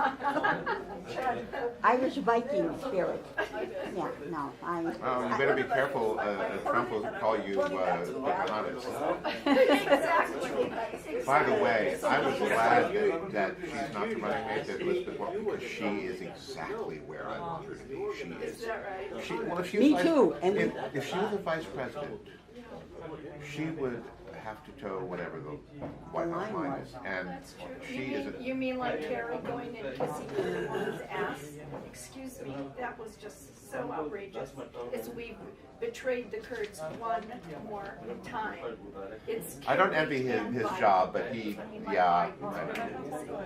Well, I like Hillary's display of toughness yesterday in Reno in her speech about the alt-right. I don't like the term alt-right because it's euphemistic. no, it should be It sounds like a white grunge band. supremacist. Yeah, What it is. It should be called white supremacy. right, which is what I do. What they And I did, in fact, my column in today's Washington Play. But we have to use whatever voices we have. Yeah. We have to tell the truth, and we have to even challenge our friends. Which is why I'm glad Peter talked about the fact that we don't know exactly the same details. I hate people. Huh? I hate it. I'm from Massachusetts. This is the one is my son. And if we had lost her in peace spot, we have a Republican governor, it would be another Scott Brown. I And said- we would lose any chance of a minority, a majority in the Senate. I said, Ohio, I'm sorry, Senator, not Ohio, not Massachusetts. At least there's an election there. I mean, in Massachusetts, there's interim and then. Oh yeah, you don't get appointed for the whole time, no. And Virginia, we had a Democratic, I mean, Hillary's former campaign manager. I can't think of anybody in Massachusetts that is really strong enough. And I could see the governor stepping down from his seat and he taking the Senate seat. He'd be facing Patrick Kennedy III when he came to run, because that would run if he had lost. we lost Elizabeth, but it's, you know, I did not want it. I worked really hard to get her elected as a senator. I was on the draft committee to draft her to run. I don't want to lose her. I think she's very important. She's very quick on her feet, very sharp, very And she articulate. can criticize Hillary Clinton. She can do that. She would can do never it, do that that's as a- right. as She a doesn't leader. suffer fools gladly, and first of all, Hillary is perfectly capable of taking care of herself. She can, and Elizabeth Warren does not talk crap. She speaks very informedly and toughly, but she's that it would be in Hillary's long-term best interest to have Her and Bernie a Sanders. loyal opposition kind of Yeah. thing. And I didn't think that Bernie. I'm sure Mr. I'm good about this. He has not demonstrated he has the capacity to get something done. And it's great to have a voice in the But he wilderness. doesn't pass legislation. A couple of post office renamings, and then something that he worked out for veterans with McCain. And good for them. Yes. But that's not a resume. The president, no. And she's demonstrated her capacity to deal at the highest level with people and deal amicably with people that are no friends of hers. I have a high opinion of Hillary, but at the same time, to survive at that level in all those situations, you're not going to be my ideal, Fuzzy woman. She's not going to be warm and fuzzy when you've been attacked for 25 years. And you have to keep yourself. This is part of what's going on right now, what's being said about her, but also how she's responding, and she's a very strong candidate, is part of, is what it looks like when you are in the process of raising the last ceiling. I mean, she just can't have teas and baked cookies. I cheered her. I sat there and watched the television that evening in 1992, and I cheered. I know you're going to get to death for this by some of these idiots. But it needed to be said. She needed to step on some toes in that moment and then survive the nonsense. I was in the 8th grade, 2 years old, and the teacher asked me, what did I want to be? I said, well, I was president of the United States. And he looked at me and said, you can't be president of the United States. I said, there's something in the Constitution that says a woman can't be president of the United States. But I said, you don't think so, but I do. I believe that. I've been politically active since I was 7. So, I mean, my father had me out information ticketing at the IBEW at 7 and holding signs for Congress and Bowling at 10. He used to be in here. Very political. Where did you grow up?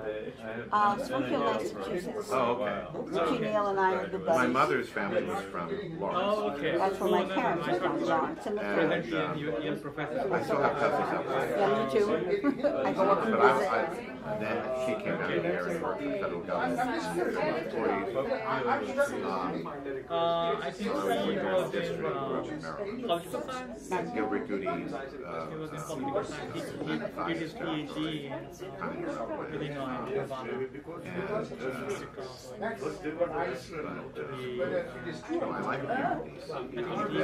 No, he actually was in Stanford. I go to the coffee shop Now he actually moved. And I hang out with all sorts of really accomplished people, and you get really interesting conversations. My friend Walter, who at one point 20 years ago was Solicitor General, acting, brought a couple of mornings earlier this week his friend Bob Kaiser, who spent 50 years at the Washington Post, including at the Russian Embassy. Occupy Wall Street Respectful. That's what I love about Amherst, because there's so many well-educated, intellectual people that you can converse with. I mean, it's not the atmosphere in Springfield. Springfield is a very parochial that's why I was like, type of town. maybe you know him. And we still vote in, in ethnic blocks, Irish, Chinese, I went to Amherst when I was in college in the Warner Singers. We sang something with on that show. We had something in the UMass in Amherst, but also we were on the campus Hampshire. 2010, it was Emily Dickinson's alma mater. Mount Holyoke. And they said her dorm room was like the room she stayed in. Because there was this small neo-Gothic. I went to, I graduated from Johannesburg, that's in India. After that I came to West Virginia to do my master's. My mother was accepted there, but she didn't have $100 for Union Award in 1932. $100 might have been $1 million in 1932. So she ended up going to Boston University and taking the train from Lawrence to Boston every day and back again. I had an English teacher at one point who was in the middle of discussing what I was doing. She said X, Y, Z about something without the antecedents, but we knew he meant it. Whereas it was said in the movie Somebody's Choice by the American poet Emile Dickinson, there is no such person, but I am sure there is no such, and then she collapses. My husband is a biographer, sprinkle editor, Samuel Bowles, who ran the Sprinkle newspaper in the 19th century. The family owned it up until probably 20 years ago. And he was a good friend of the Dickinson. He traveled around the country by train and wrote like travelogues that were published in the Republican. He was a Republican. Because of my state was seconded the nomination for Abraham Lincoln. and I have seen what destruction they have the province, state. Not well known, but very much abolitionist city underground.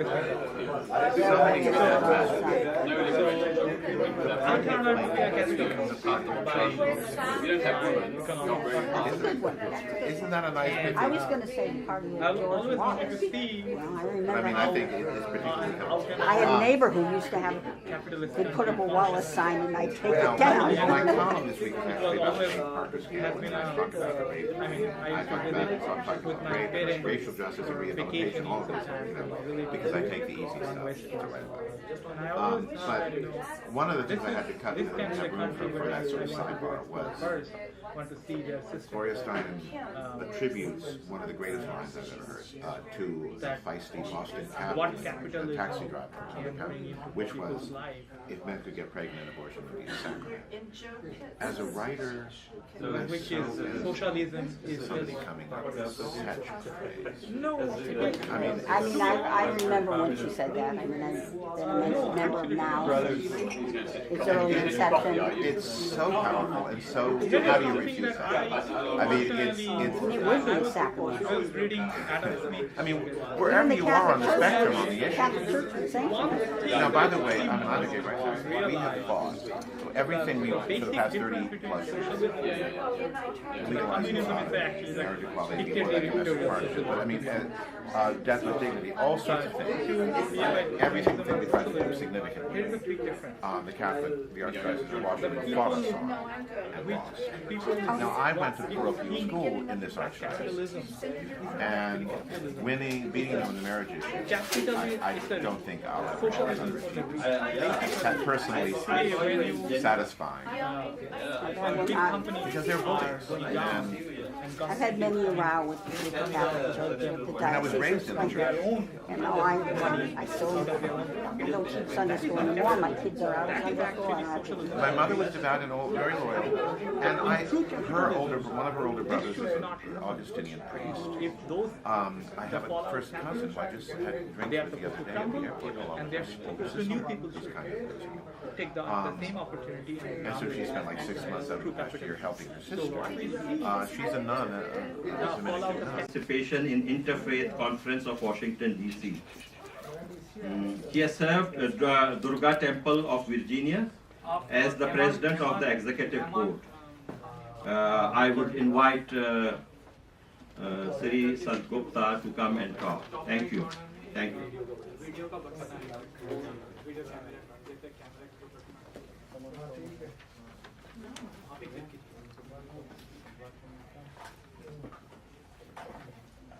As you heard, thank you very much for the introduction. And we have only person from India, and I was born and raised there. And we have a greeting which is different than what we typically find, and it says Namaste. Namaste to everybody here among this group. Shanti, peace. And namaste to the people of Balochistan and to everyone else around the world who are listening online.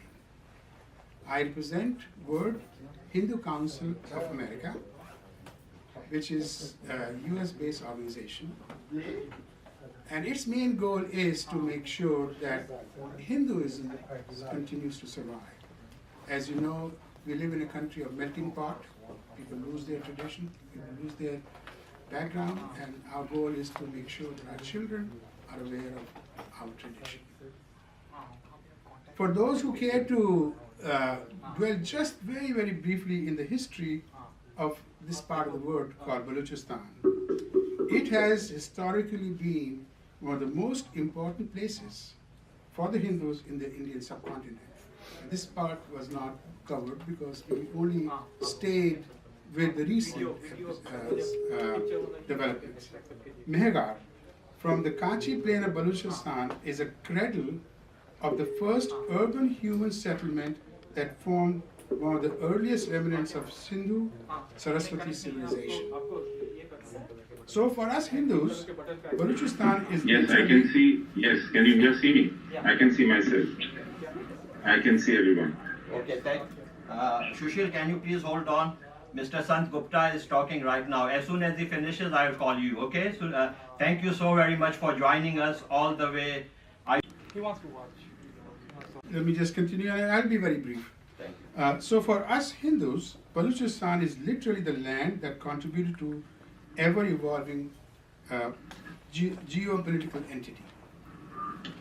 Incidentally, Balochistan also had the only king named after the hero of ancient Hindu epic called Mahabharata. His name was Arjun from the Paratya dynasty, and he ruled in the 2nd century of the Common Era. So we in India, the Hindus, the original inhabitants, had been in what is today called Pakistan and Balochistan and even Afghanistan. Our shared history, theology, culture continues for thousands of years up until 9th century, when the last Hindu dynasty, the Seva, left their mark. I hear even today, Kalat is known as Kalat Aiseba after that dynasty. For the past 60 years, geopolitics and the mechanization of the brutal Pakistani military state has left us victims, the Baloch as a nation and the Hindus as a religious group. You did not hear about Hindu being slaughtered and mistreated in Balochistan as much as Muslims have. Pakistan has used all its state actors and non-state actors in killing innocent Baloch over the decades. The Frontier Corps, the ISI, and the army has run an overt campaign of genocide of innocent Baloch civilians for the past decades. So I'll skip all the atrocities that Pakistan has been doing for a very long time. Balochistan, our eminent speakers have covered that area very well. I had some brief remarks there, but that can be skipped. Now I'll simply go to the next part of my talk, which is the honoring and the reason why we are here. Akbar was more familiarly known as, devoted his life to the well-being of Baloch people and ultimately became the undisputed martyr in this great land. And I'll skip the part on that as well because we have heard about the greatness of this man who worked so hard and so selflessly to protect the rights of Balochis. By the grace of Hinglaj Mata, or as the Baloch called her Nanima, one of the revered Shakti Peeth of Hindu community, the land of Balochistan will one day be free of its colonial usurps, and the World Hindu Council of America will stand with you in the hour of need. One day the people of Balochistan will be able to enjoy the riches of the resources and the great land and its adjoining waters we have to provide. As Nelson Mandela said, there is no easy walk to freedom anywhere, and many of us will have to pass through the valley of the shadow of death again and again before we reach the mountaintop of our desires. Thank you very much. Hi, Sushil, can you listen to what I'm saying? Yes, I can hear you very clearly. Yeah. Namaskar. Namaskar. I am very glad that you are here. Are you in Srinagar? Where are you? I am in Delhi. Okay, good, better. Now, I want to please, since you are a Kashmir Pandit, I want to ask you to please read out what you have on your mind, so that we know why the Kashmir Pandit issue and the Balochistan issue are tied together. I have lot of regards for the Kashmir Pandits, which basically mean Kashmiri Hindus. They have been in Kashmir much before, I think, most of all the Abrahamic faiths were born, as far as my knowledge goes. So can you please tell us what is going on there and why is Kashmir and Balochistan tied together? Thank you very much.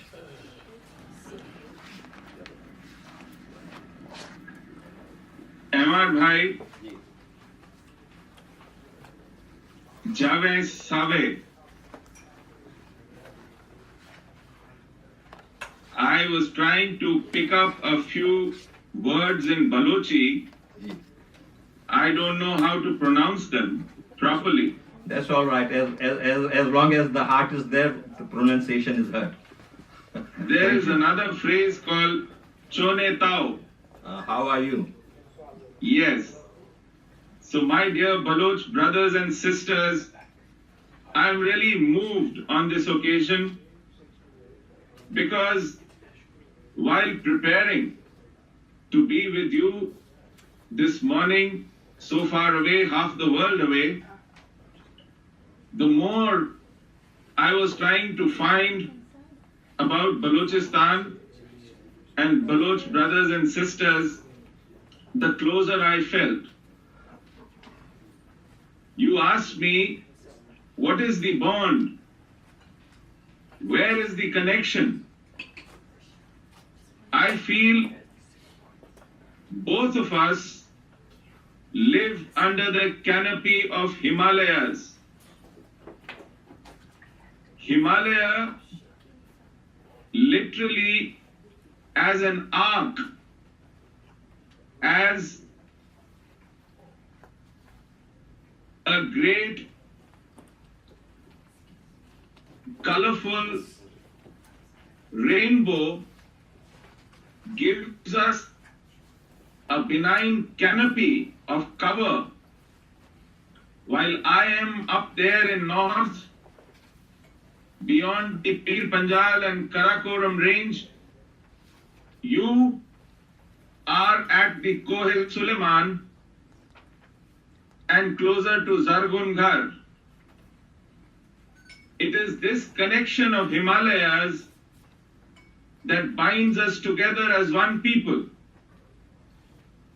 And if we go back into history, we have a civilizational bond.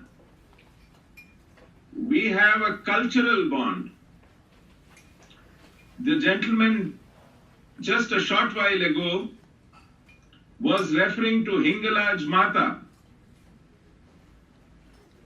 It is one of the most sacred pilgrimages for us. So to us, Balochistan is a sacred land. Thank you.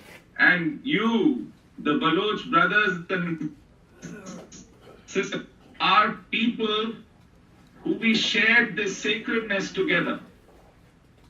So to me, Balochistan is a cultural continuum, is a civilizational continuum which spreads right under the canopy of Himalaya from Arakans in the east and Koh Suleiman in the west, where Balochistan is. I don't need to collect too much evidence of our linkages and our connections in the past and now. But what pains me is the fact that in 21st century, we are still suffering under the vestiges of some kind of colonial rule. We threw away the European colonialists, but we could not shake off the natives who became colonial occupiers and have not shed any of the colonial practices that were prevalent 100 years ago. That makes Balochistan an extremely sad picture, because the way land is exploited, people are exploited, and they are condemned to live under perpetual poverty without the benefits of modernity, invention, medicine, education, law and order, justice. It becomes a suffering for an entire people of Balochistan. And that makes it an extremely sad picture. But what adds to this pain and agony is a continuing genocide inflicted on Baloch people by the occupying state of Pakistan. And I use this word with all responsibility. The state of Pakistan, when it came into being, it tried to abolish the key markers of identity from its land. It banished Sindhi as a language. It banished Pashto as a language. It banished Punjabi as a language. It banished Balochi as a language. It tried to banish even Bengali as a language, and it had to lose the eastern wing because of that. Bengalis fought hard and got rid of the yoke of this genocidal state. But unfortunately, the other identities left in West Pakistan continue to suffer under this genocidal system. It seeks to impose a synthetic identity which is manifested in a language called Urdu, which has nothing to do with the land of Pakistan. None of the regions spoke this language. It was born in India, near Delhi, and was used by the region between Delhi and Lucknow. But because it was a language of mobilization for the partition of this country, it was sought to be synthetically imposed in Western Pakistan to the obliteration of its own native languages. And with that obliteration, it also tried to erase the native identities of its own people. That is why Bangladesh broke away. And that is why today ethnic identities which are centuries and millennia old in the state of Pakistan are restive, do not find room to flourish and grow. And that is what even Kashmiris suffer from.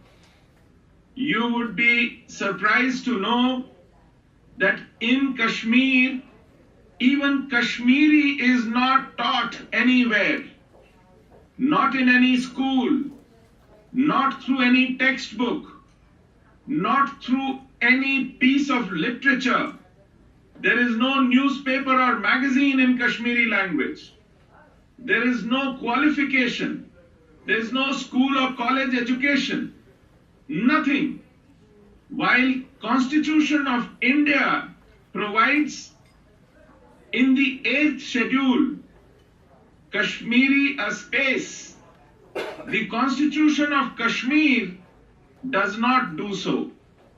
And it is trying to annihilate that language by imposing Urdu upon it. So while Kashmir is not part of Pakistan, the mentality of Pakistan, the mindset of Pakistan, this predatory approach of Pakistan towards subaltern identities, ethnic identities, linguistic identities prevails in the state of Jammu and Kashmir.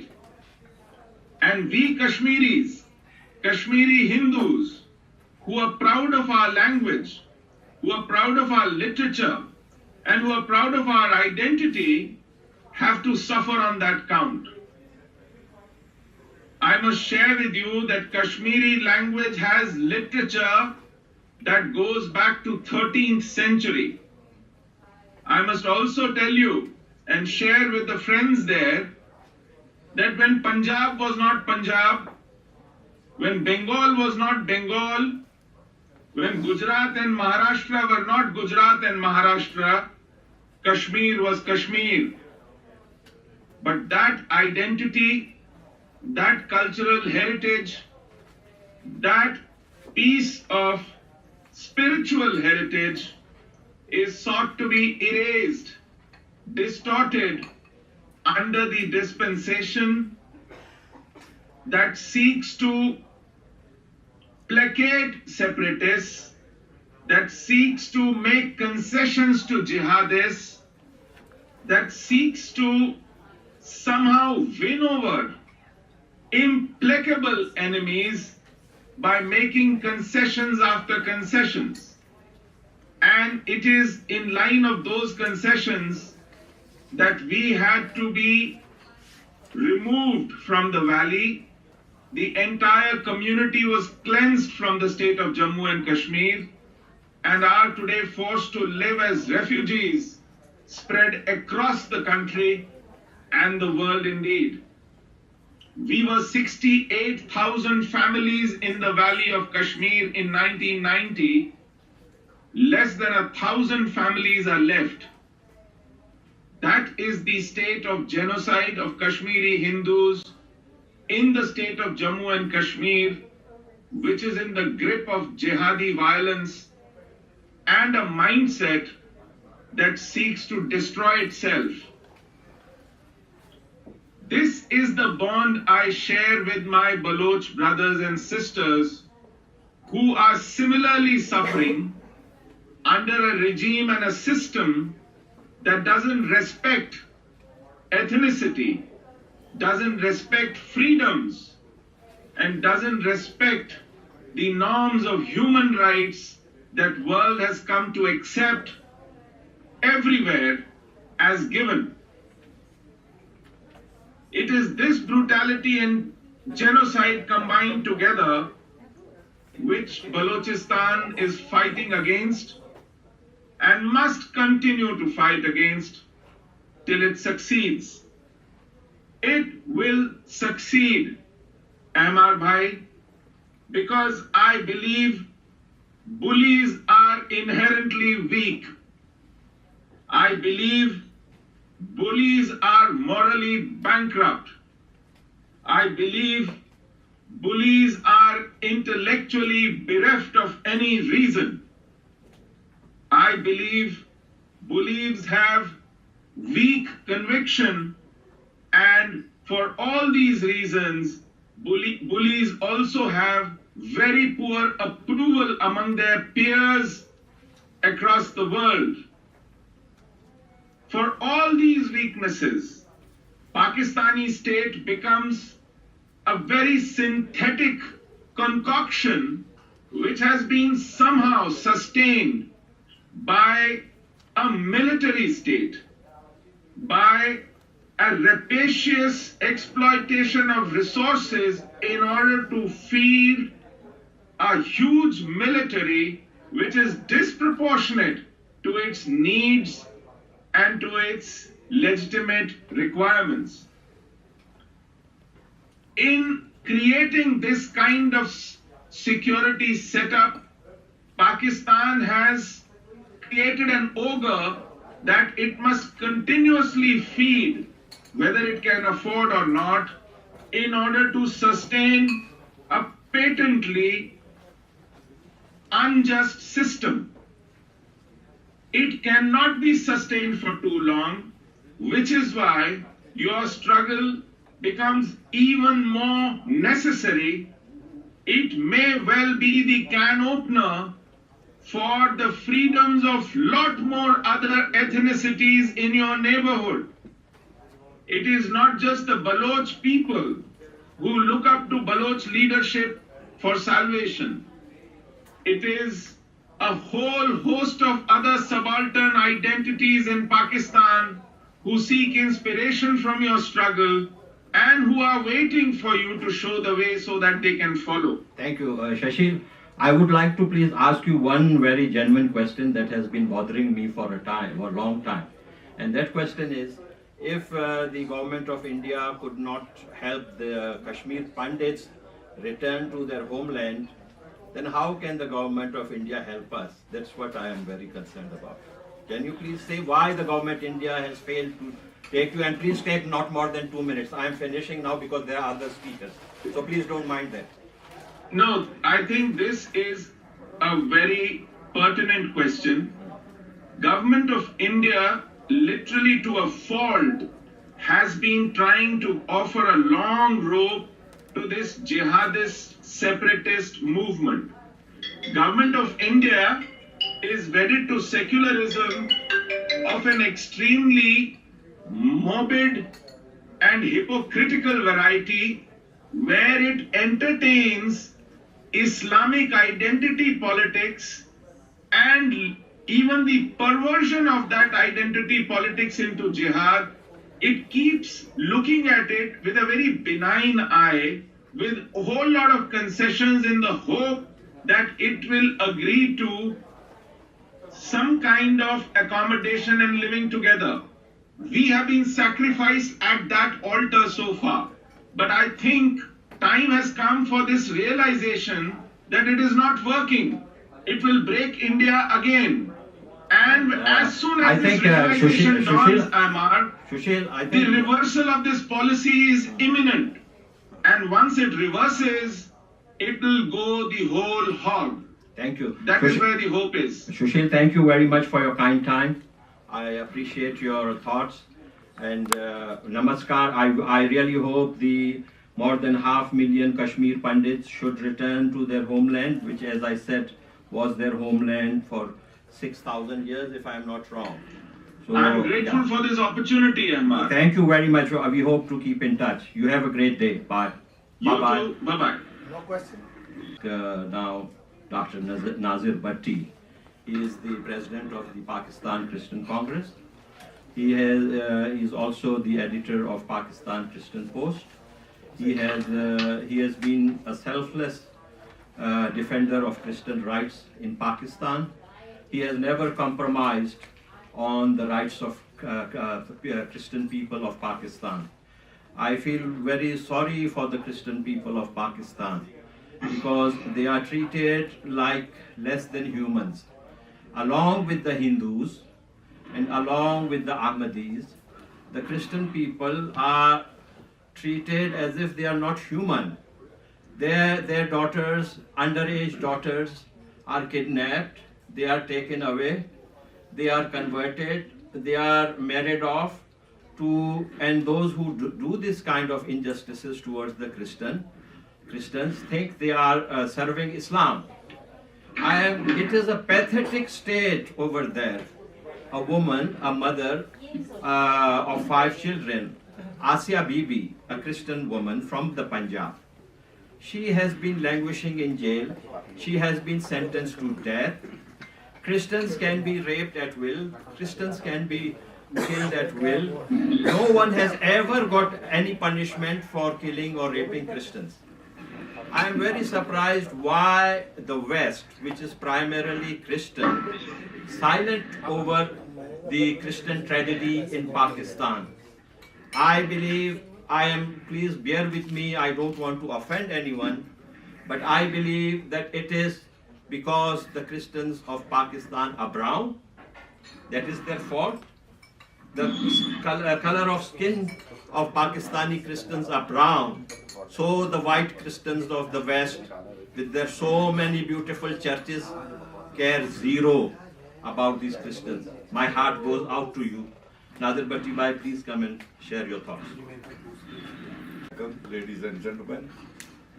It's kindness of Mr. Amir Khan that whenever there is any event, he invites us, and we'll ever remain you, Mr. Amir Khan, and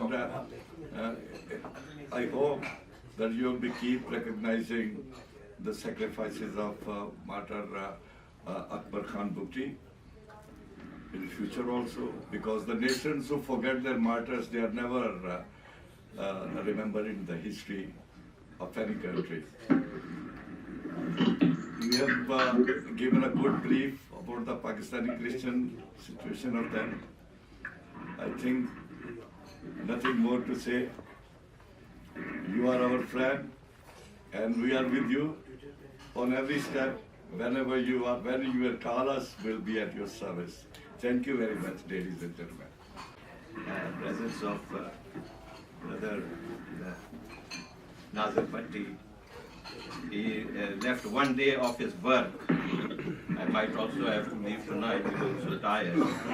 So 2 days of work. He is a working man, and he came all the way from Philadelphia. I had celebrated Christmas with Nazir Bhatti Bhai, and I look forward to another Christmas with my elder brother. Thank you very much. I will now like to ask my new but very good friend. I'll ask my new and very good friend, Michael Mendelson, the president. He's the president of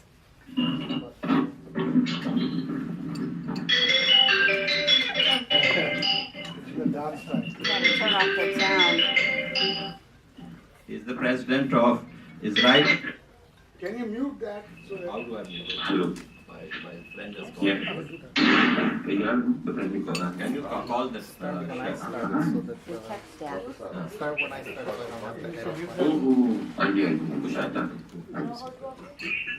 नहीं, I'm done. I think. अच्छा, नमस्कार, bye. Okay, hi. Yeah, so now I'll later on apologize to my good friend. He's a big intellectual of Kashmir, very big intellectual of Kashmir. I will apologize to him later. Now I request my Jewish brother. First it was my Christian brother, before that it was my Hindu brother, and now it's my Jewish brother.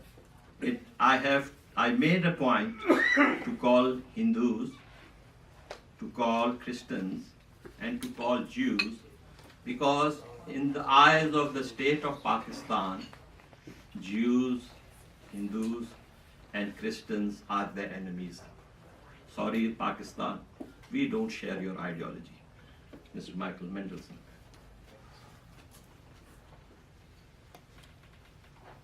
Shalom to the attendees here and the people of Balochistan. From an American Israeli Jewish man, who proudly stands with Balochistan. My name is Michael Mendelson. I'm the president of Israel's Voice, a non-profit aimed at combating anti-Semitism. Representing Israel's Voice, I stand here today in solidarity with the Baloch people on one of the darkest days in history of Balochistan. Most of us have heard this famous quote. First they came for the Jews. I did not speak out because I was not a Jew. Then they came for the communists. I didn't speak out because I wasn't a communist. Then they came for the trade unionists. I did not speak out because I wasn't a trade unionist. Then they came for me, and there was no one left to speak for me. For this, Israel's Voice and our board members, Grisel Galagos, Sema Milovich, and I are here today to stand up for you. It is time to speak out against the injustices committed to the Baloch people and recognize the struggle they've suffered during their journey to become an independent country. On this day, 10 years ago, a towering figure in modern Balochistan history, Nawab Akbar Khan Bugti, was assassinated by the Pakistani army. The killing was most condemnable, since Nawab Khan Bugti was a secular leader who rejected Islamic radicals. I have read Shahid Nawab Bugti lived the life of a hero and embraced the internal glory for his unselfish sacrifice and conviction. His fight for freedom of Balochistan instills courage in the hearts of many Baloch youths who are demanding freedom today. Let me quote an article from In Focus, the official blog of CAMERA, which is better known for Committee for Accuracy in the Middle East. It's a reporting website. The article is entitled Kurds, Baloch, and the Israelis, and it was written by Annalisa Greenberg. She writes, and I quote, "Just as the Jewish people left without a Jewish nation, without a Jewish state for thousands of years, and occupied by others, by Romans, to the Byzantines, to the Ottomans, the Kurdish and Baloch people are also nations without a country. The land of Kurds is divided between Turkey, Iran, Iraq, and parts of Syria, Armenia, and Azerbaijan, while the Baloch reside in Pakistan, Afghanistan, and Iran. Just as the Jewish people never gave up on the Jewish state of Israel, the Kurds and the Baloch have never been willing to give up their dream of having their own free countries, where they could be masters of their own destiny without outside coercion." Greenberg further writes, and I concur, in 1948, Pakistan attacked Balochistan, occupied the land, looted it from its natural resources, and oppressed the Balochi language and culture in a classic Hellenistic style. Under the Pakistani army occupation, thousands of Baloch have been massacred. Hundreds of thousands have been made refugees. Thousands more have disappeared or even tortured and jailed, often without trial. Details of Pakistan's human rights abuses in Balochistan are well documented by Pakistani and international human rights groups, including the Human Rights Commission of Pakistan. Though the Islamic Republic of Pakistan promotes hatred of Jews and Hindus as a part of its so-called Islamic ideology of Pakistan, Baloch people and Balochistan refuse to believe what Islamabad says or to be brainwashed. It is therefore incumbent upon all secular democracies to respect the secularism of the more than 25 million Baloch people who are facing the onslaught of not one, but two brutal Islamic republics, Pakistan and Iran. I must say, interest in Baloch and the Balochistan is slowly but surely growing in Israel. Many Baloch activists are reaching out to secular democracies of Israel and India, and this is a clear proof of Baloch secularism. Pakistan has always blamed India for its troubles. though no doubts that the jihadi army of Pakistan is the root cause of all problems being faced by that country. In recent years, Pakistan has also blamed Israel for support of Baloch freedom, for the Baloch freedom fighters. And I actually wish this was true. Mainly because Jew hatred, the world seems to be focused on only on the anti-Israel propaganda, on the lies against the Jewish state, while they ignore the terrible acts of human rights violations that are committed by totalitarian Islamic regimes. Israel's voice through our social media platforms has been informing about these crimes against humanity in Balochistan and will continue to do so more until the people of the United States, Israel, and the world acknowledges the atrocities committed against Balochistan. Pakistan is one of the countries that are in the forefront when it comes to anti-Semitism. When it sheds a tear over Kashmir and Judea and Samaria, aka West Bank, Pakistan security forces' atrocities against the Baloch have few parallels in recent times. We are very concerned over the reports of mass graves and the non-stop kill and dump policy pursued by Pakistan's inter-service intelligence, military intelligence, and frontier corps in Balochistan. We are appealing to the government of Israel to open direct talks with secular Baloch leaders.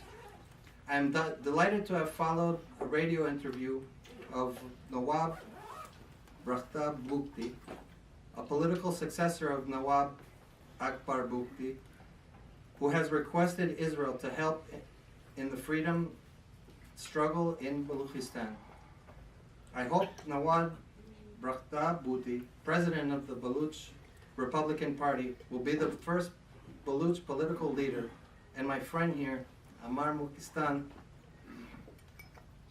the founder of American Friends of Balochistan, will be the very first Baloch journalist to come and visit us in Israel. I'd also like to thank a dear friend who's not here today, named Inaf Dir Ashraf Sherzan from the Baloch Party in Germany, for his endless efforts in educating the world.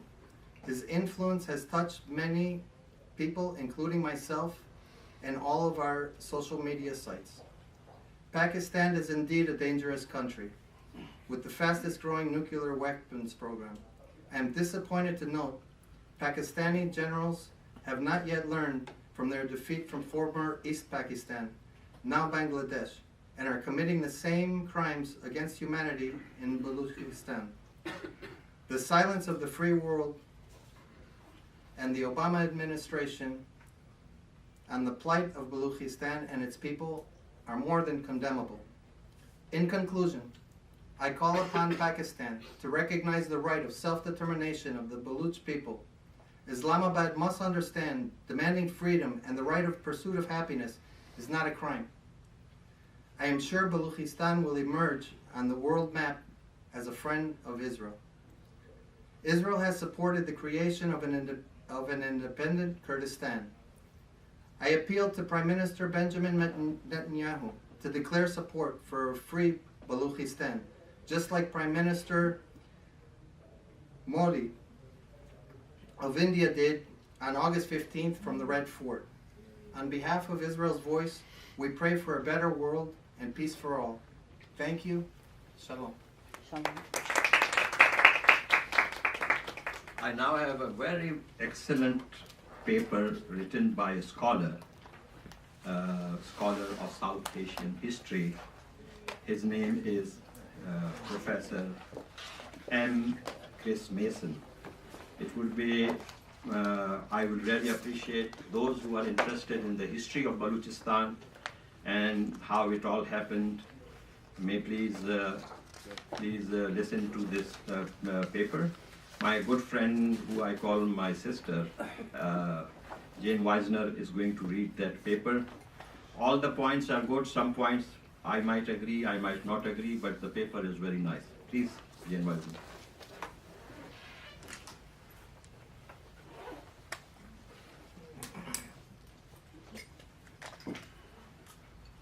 bear with me, these are not my words, and I've been practicing, but not for too long.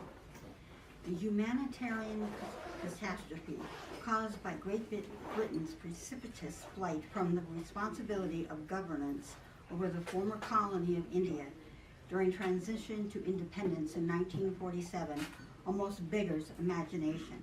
The chaotic breakaway of the Punjab from the remainder of India was called simply partition, a neutral-sounding label for one of the worst episodes of sectarian violence in history. Historians today estimate that between 1 and 2 million people were killed in the anarchy and violence which followed. As many as 14 million people were displaced in the largest mass migration ever recorded on Earth. The terrible events of 1947 and 1948 are still in the living memory of millions of survivors, and they continue to poison the relationship between India and Pakistan. Many issues from partition remain unsolved, most notably the fate of Kashmir still claims its identity from both India and Pakistan. Amid all this chaos and bloodshed, it is often forgotten that another new independent country was born in partition. Not just Pakistan or India. On August 12, 1947, the Khan of Kalat declared the independence of Kalat, or Balochistan. The front page of the New York Times on August 15, 1947 clearly shows both Tibet and Balochistan, then better known as Kalat, an independent countries. For 7.5 months, Kalat, Balochistan remained a free and independent country. But on March 27, 1948, Pakistan invaded and occupied Kalat. There is evidence in historical records suggesting that the aging Khan of Kalat was negotiating at that time with Prime Minister Nehru of India to seek Indian protection from any Pakistani territorial aggression. But Kalat, Balochistan may have been betrayed by both Nehru and as well the British, as Nehru took no action. Regardless of the political machinations taking place, however, it is a matter of historical fact that the nascent Pakistani army invaded, occupied and annexed Balochistan. It is also not in dispute that there was never a referendum to this day that the people of Balochistan have ever been polled on whether they wish to be incorporated in Pakistan or not. Since Pakistan's occupation began, there have been many uprisings by Baloch. People against their occupiers beginning in 1948, again in 1958 and 1959, 1963 through 62 through 1963, and from 1973 to 1977. The tactics used by the Pakistani army against the Baloch, in contrast to the kid gloves used against terrorist organizations in the federally administered tribal areas, were and are brutal to the extreme. Entire villages were napalmed by Pakistani Air Force bombers, and thousands of Baloch citizens were massacred. Thousands more have disappeared by Pakistani secret police, murdering squads. As Pakistani government has treated Balochistan as a conquered fiefdom to be pillaged and exploited for the benefit of Punjab since 1948, the Baloch insurgencies flare up again in 2003 and continue to this day. In terms of international law, the Pakistani invasion and occupation of Balochistan is no different from Iraq's invasion and occupation of Kuwait in 1990. Indeed, the two international incidences, Pakistan's actions were perhaps more egregious. As Iraq and Kuwait share a common language, and Iraq could make a tenuous historical claim on what was by 1990 the country of Kuwait, while in 1948, the newly formed country of Pakistan had no history and no claim whatsoever on the ethnically, linguistically, and economically separate Balochistan. It was simply an act of territorial aggression. Sadly, while the United States moved rapidly to expel Iraq from Kuwait because, as declassified National Security Council documents clearly state, Kuwait had abundant oil reserves, and the world stood idle when Pakistan invaded Balochistan because the poor people of Balochistan are believed to have nothing of great economic value to the West. Great Britain, in full flight from its moral responsibilities for a peaceful and orderly transition of power during decolonization, may have even encouraged Pakistan's founder, Jinnah, to seize and annex Balochistan. In any event, it is a matter of historical record that Kalat Balochistan was an independent country that was illegally seized by Pakistani army, and that because of shameful world inaction, it remains today under the international law and illegal occupation, under international law, an illegally occupied nation. Almost 70 years of inaction in verbal sophistry by the conniving statesmen and the horse-trading diplomats cannot obscure this inconvenient historical reality. The breakup of Ali Jinnah's failed experiment with Muslim nationhood began in 1971 with the independence of Bangladesh. Like Balochistan, Bangladesh has nothing in common with the Punjab, not a language, not ethnicity, not certainly economy, culture, or social values. Like Bangladesh, Balochistan will likely one day be once again a free and independent country. A straightforward analysis of world events and cartography over the last 70 years since the end of World War II shows a powerful trend in human society away from the artificial borders of the 19th century Western imperialism towards a reformation into relevant ethnic and linguistic nations. Just since 1990, 34 nations have been created, all of them along ethnic and linguistic lines. Thus, in a nutshell, what the historical record shows is that Kalat Balochistan is an illegally occupied nation, and what analysis of historical record shows is that it will likely, sooner or later, again be independent. That is clearly the way the world is moving, into smaller, ethnically cohesive nations, not into larger political formations as the European Union. Pakistan was a failed conglomerate of 5 nations: Bangladesh, Kalat, Balochistan, Sindh, and Pashtunistan, and the Punjab, forced into a shotgun marriage under an iron fist from the Punjabis. Now only 4 remain, as was the case with former Yugoslavia. It was former Yugoslavia, and it is providing to a case with Iraq. Pakistan's claims on national identity are illusory and tenuous, and internal differences are insurmountable. Since World War II, by far the most successful method of conflict resolution has been redrawing the colonial maps by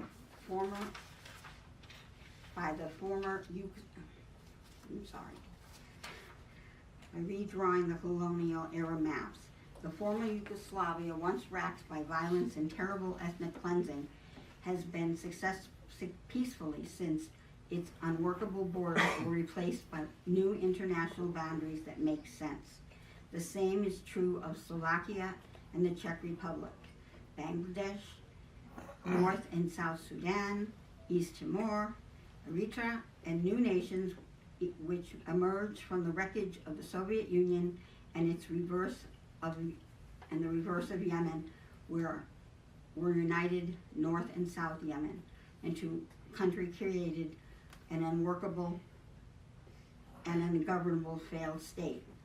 Where there were conflicts of the redrawing of the map into existing nations ended, it is thus a mystery why the United Nations and the West, led by the United States, always fight so hard and so long against the most successful tool of conflict resolution. One can only hope before the illegal occupation of Balochistan consumes more generations of people.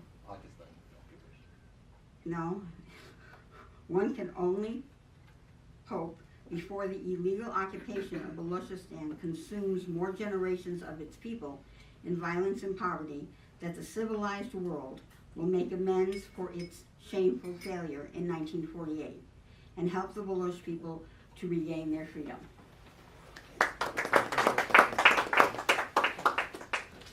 I am extremely indebted to Professor Chris Mason. He was supposed to be here, but at the very last moment he had to go to Turkey, where his wife is. But he is a person whose voice is very powerful in the DC area. He is an intellectual and he is a scholar of history of South Asia.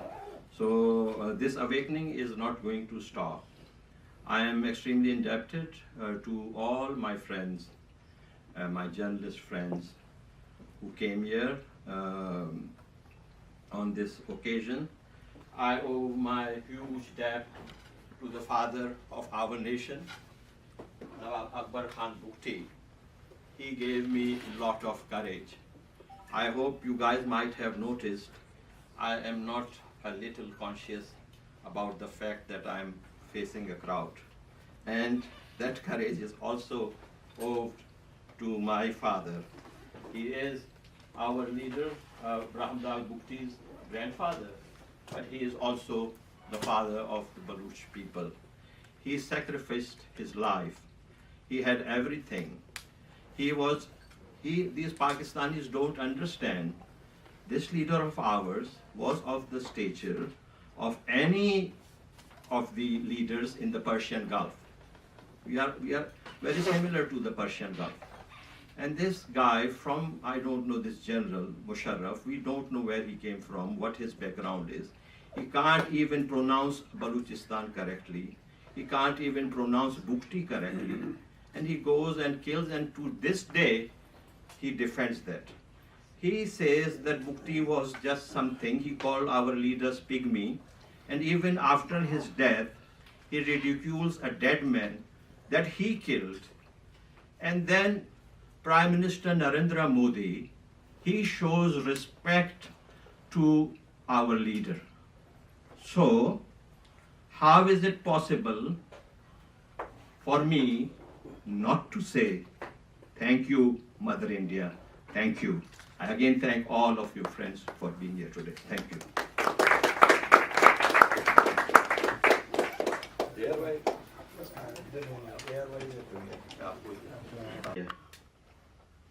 This is a day of great importance for Balochistan.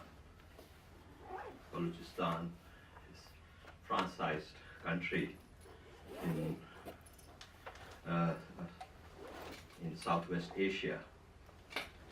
When one of the most senior elder statesmen of Balochistan was assassinated by the Pakistan army, I wrote a few verses. I wrote, in fact, a poem. And I would like to read a few verses from my poem. The gentleman name who was assassinated was Nawab Akbar Khan Bugti. I am extremely delighted today that one of his close friends, Ambassador Robert Oakley, widow Phyllis E. Oakley, is with us. Extremely indebted to Miss Phyllis Oakley for joining us. The few verses I wrote, my poem was entitled A Salute to the Tiger of Balochistan.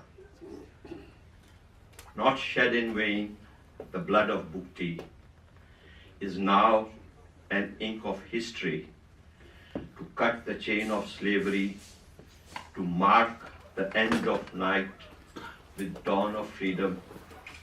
Don't cry, my Baloch, the tiger roared. He wants to die with spurs on, leaving behind tiger cubs, Brahmdag, and thousands more.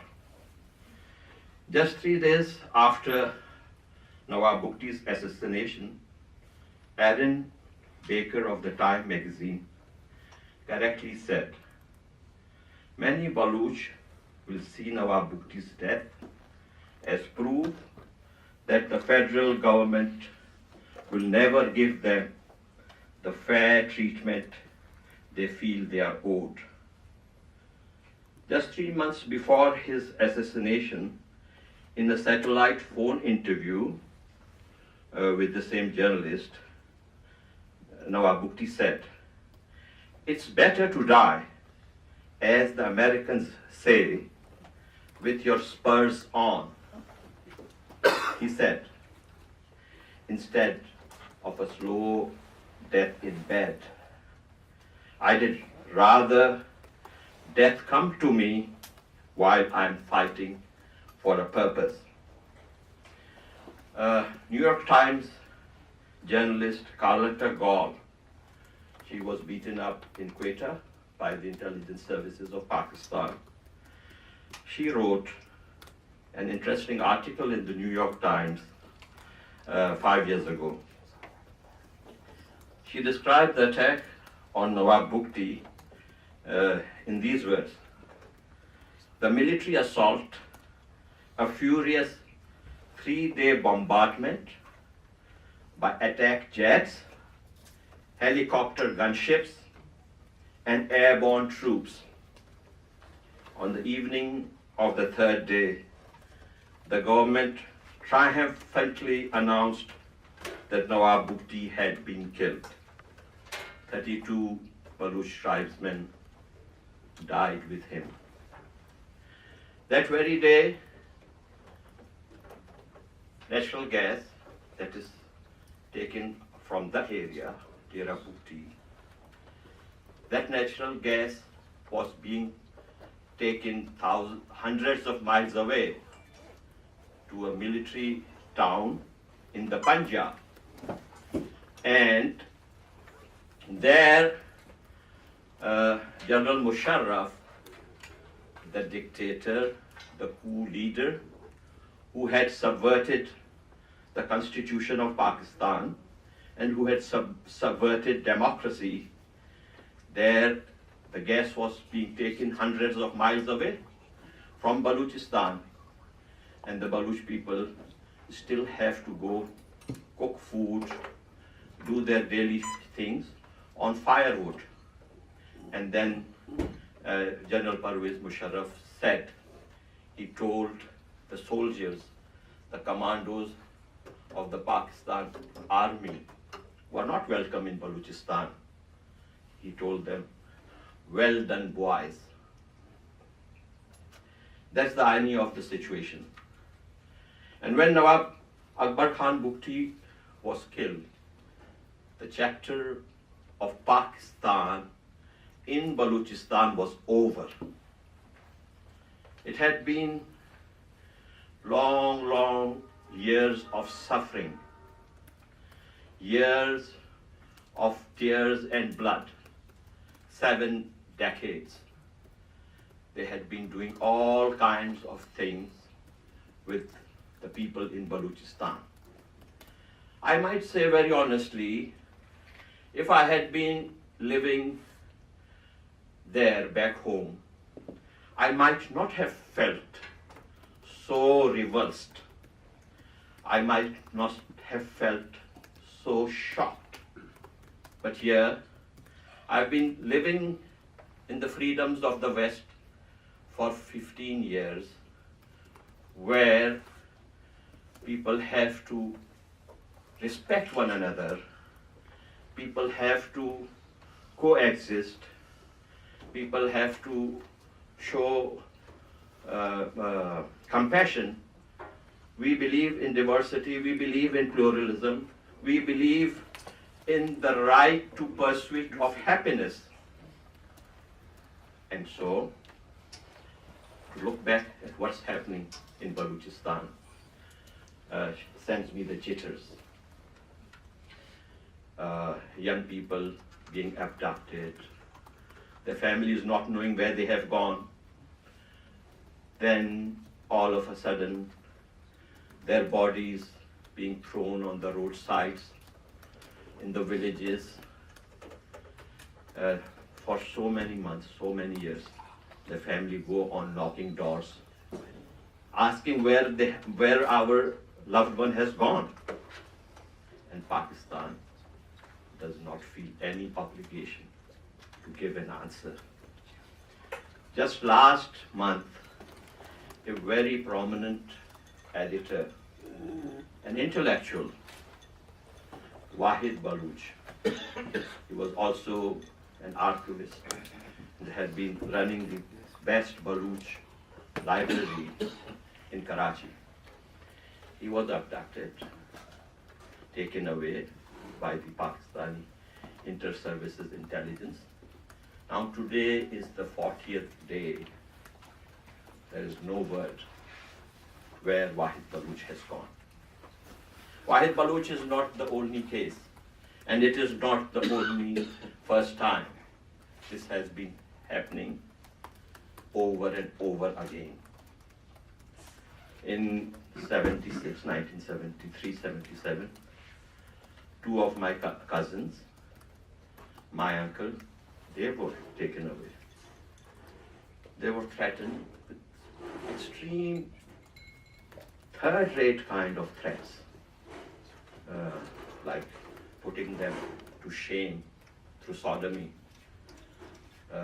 Today, what's happening is that young Baloch people who are abducted, I have reports, they are being force-fed feces.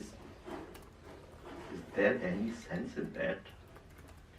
Why do you have to treat any human in this indignified manner? I like to ask the generals of Pakistan who have subverted the constitution and democracy again and again, and they are the real rulers of the country, who gave them the right to come into our land, come into our homeland, and kill this great man. My salutes to him. My salutes to Nawab Akbar Bugti. Kill this great man. For what? For the reason that he said the Baloch resources, but below Balochistan resources, belong to the people of Balochistan. For what? He said the Gwadar port is a sacred property of the Baloch people, and that China has got no right to come into Gwadar. He was one of the first to warn about Chinese takeover of the Gwadar port. So, the generals who have got nothing to do with Baloch waters, they are far in the north. They don't know our sea lanes. They don't know our ports. Those ports, those sea lanes are by our people. We fought against the Portuguese. We very valiantly fought against the Portuguese. We challenged foreign invaders. Balochistan was the graveyard of the forces of Alexander the Great. So I am not sure how these jihadi generals in Punjab think they are going to get away with what they are doing. They can't. Balochistan is not an insulated territory, at least not in these days. of Facebook and Twitter. Everything goes out in a few seconds, in a few minutes. Everything is public knowledge. How can they even think, how can they dream about that they will go on doing what they want to and no one is going to ask them? I must say that whatever Pakistan is doing, omnibus violations of the Geneva Conventions, omnibus violations, extrajudicial killings, arbitrary detention, enforced disappearances, kill and dump policy. After killing some people, they go and destroy their bodies, treat us like apostates were treated many centuries ago in Arabia. This is not Arabia. This is not 1400 years ago. This is this new age. How can you do that to us? I am standing here in this press club of the most powerful democracy in the world. And I'm pretty sure people here in this country are going to become a voice for Balochistan. I'm extremely happy, I'm extremely grateful to India, the largest democracy, finally spoken for our rights. I am thankful to the Indian government, which has said very clearly to Pakistan that this is not how people should be treated, that they have to respect the Baloch right to life, the Baloch right to pursuit of happiness. Be ready here. Just have to run the video, right? You're not doing Skype. Heard by every member of Congress, and I'm going to help you get your voice out there. Thank you. Thank you. Bless you. Thank you.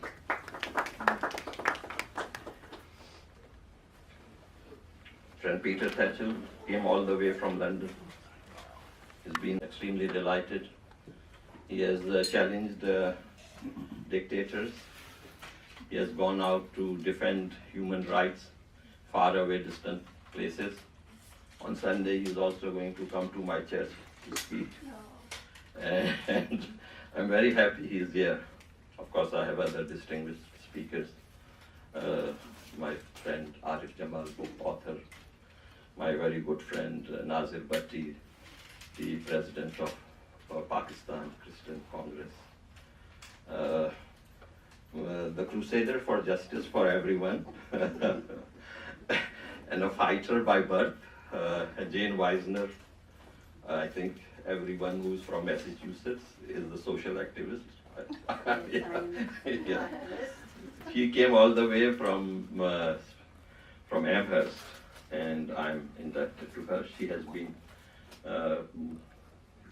our voice also. I see so many of my familiar friends. Don Chandler has been a great source of strength for me. Is it ready? So, please, we will watch this. In the colonial era, Balochistan was divided into Iran, Afghanistan, and Eastern Balochistan. Eastern Balochistan was annexed into Pakistan after India's partition. The Pakistani state merged several Baloch areas into other provinces like Sindh and Punjab to further divide the Baloch and convert them into a minority in their own homeland. Balochistan covers 44% of the total landmass of Pakistan, but only 5% of the country's population. Balochistan is situated in a strategically important location and has a 750-kilometer-long coastline along the Arabian Sea, connecting landlocked Central Asia to the Middle East through Gawada. The area is rich in natural resources such as gas, gold, coal, marble, and other precious minerals.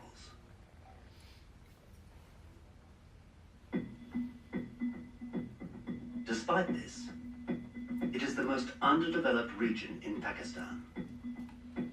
And whenever the Baluch masses asked for ownership of their resources, they have been brutally crushed through military operations.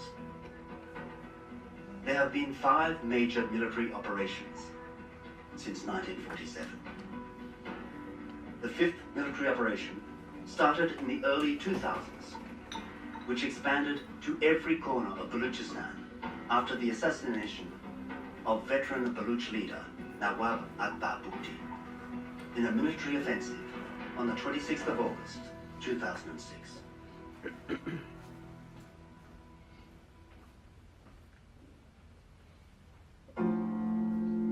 Nawab Akbar Bugti was the leader of the Baluch people and a giant political figure in Balochistan. He believed in political struggle throughout his life and spent years behind bars for his political ideas during the military dictatorships since the birth of the Pakistani state.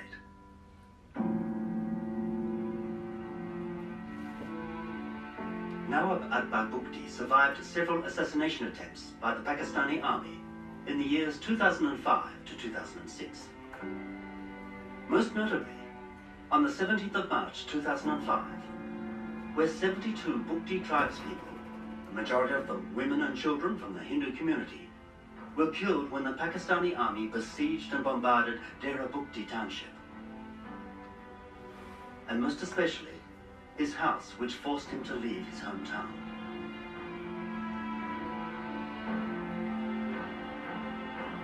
He was finally assassinated on the 26th of August 2006 in the Tratani area, where the Pakistani forces used full military force, including gunship helicopters and fighter jets. His dead body was never shown to his relatives, which explains the circumstances of his murder.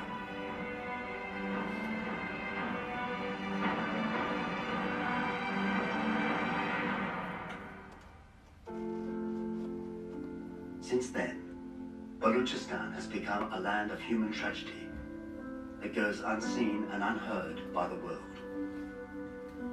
Human rights abuses and inhumane atrocities are committed by the Pakistani forces on a daily basis. But unfortunately, they are barely mentioned in local and international media and go mostly unnoticed by the international community and human rights groups.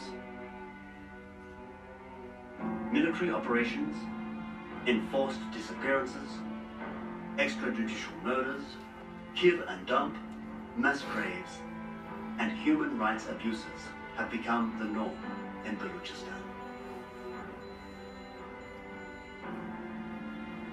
No day passes without a military operation. Someone being abducted by the secret agencies and or a mutilated dead body of a Baluch missing persons being found. Since the start of the 5th military operation, more than 20,000 Baluch civilians, including political activists, students, teachers, lawyers, and journalists, have been abducted by the secret services of the Pakistani forces. And 8,000 of them have been killed and dumped so far, while both the enforced disappearances and the recovery of mutilated dead bodies continue unabated.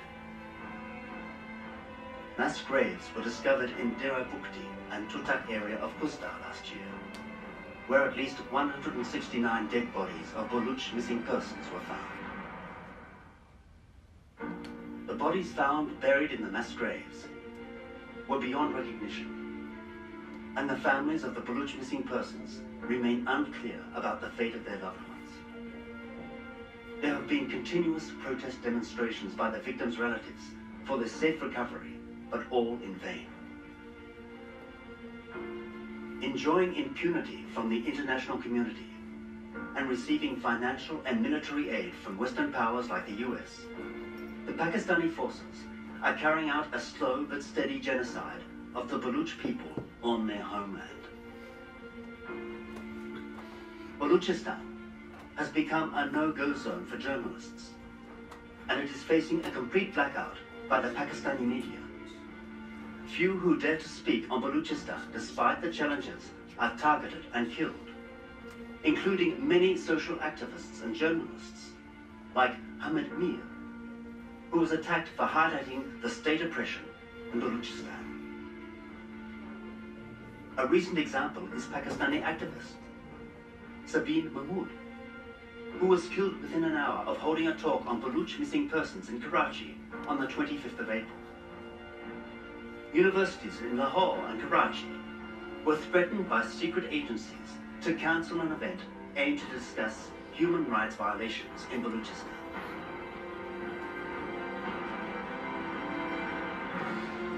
Unfortunately, the international community remains silent on crimes against humanity by the Pakistani forces, which gives them more confidence to carry out these abuses with impunity.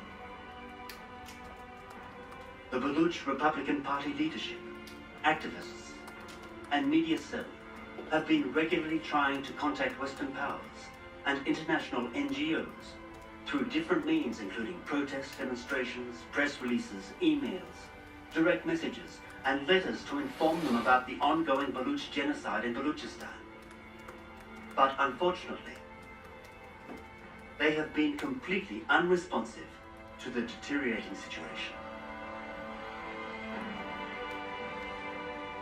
The Baloch nation questions the United Nations, international media, and human rights NGOs on their indifference to the Baloch genocide. Is the UN only for the mighty countries? And is there no place for the unrepresented nations like Baloch to make their voice heard? Why are international media and human rights groups unable to visit and report from Balochistan? Why is the world community silent on the Baloch genocide, which has been going on for years? These are the questions that need to be answered before Pakistan exterminates the entire Baloch nation from the face of the earth.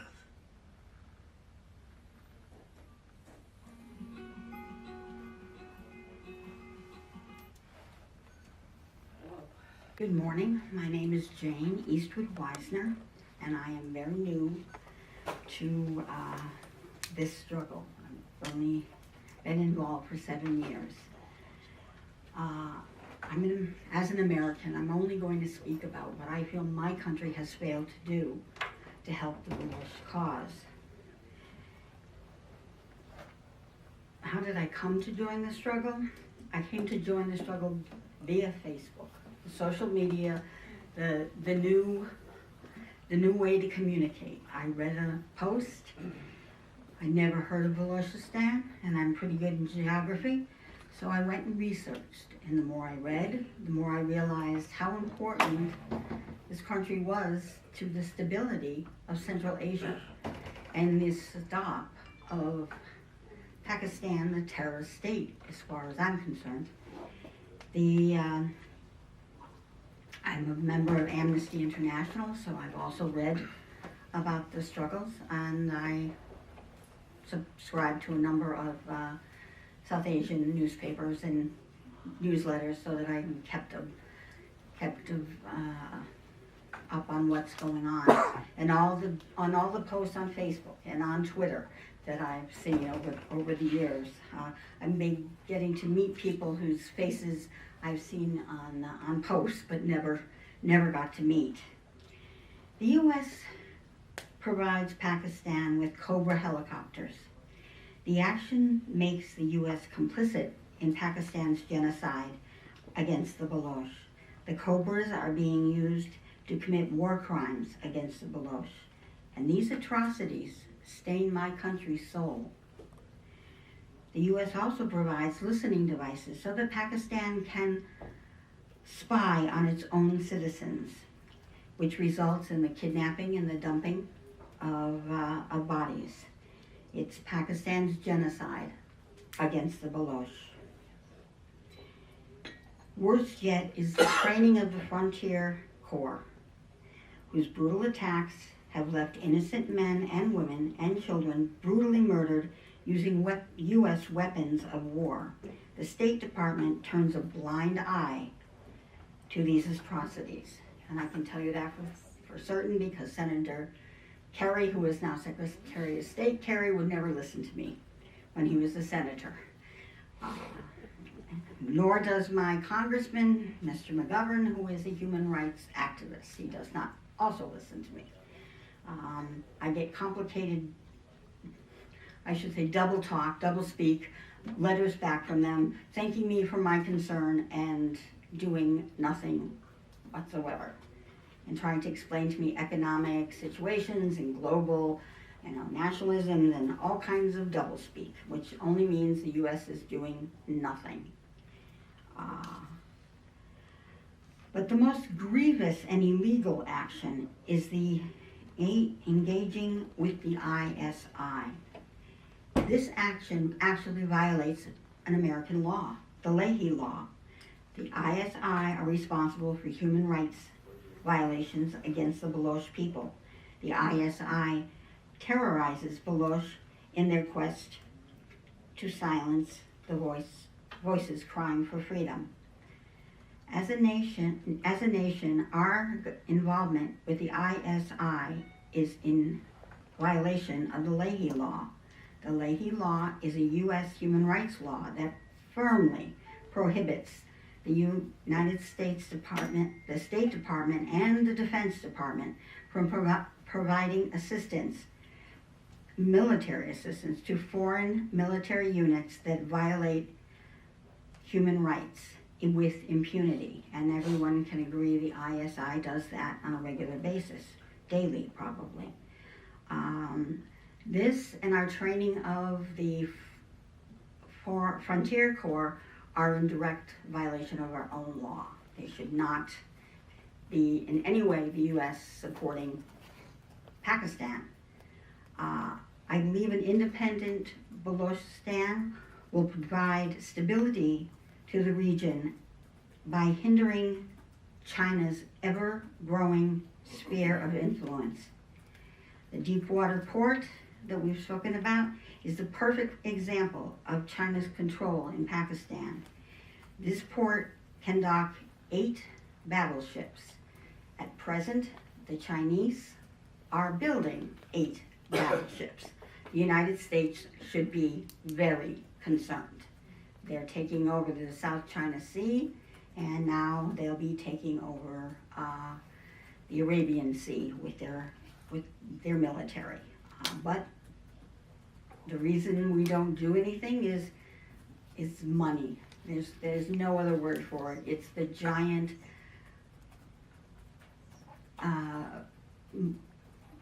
cesspool. No, not just cesspool, but China is our biggest exporter and importer. It's all got to do with money, and that is what I reason is that Baloch voices aren't heard in the United States. They don't want to upset China, and they don't want to upset, for some strange reason, terrorist state Pakistan.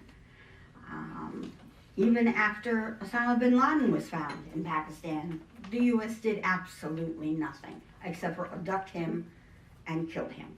But as far as any outrage against the Pakistani government, there was none serious enough. In conclusion, I find America guilty by its own laws, by my country's continuous assistance to Pakistan. I recommend the foreign aid stop until Pakistan no longer forcefully occupies Balochistan. Please enjoy yourselves as guests of the American Friends of Balochistan, and I appreciate everyone for coming. Thank you very much. Thank you. Yeah.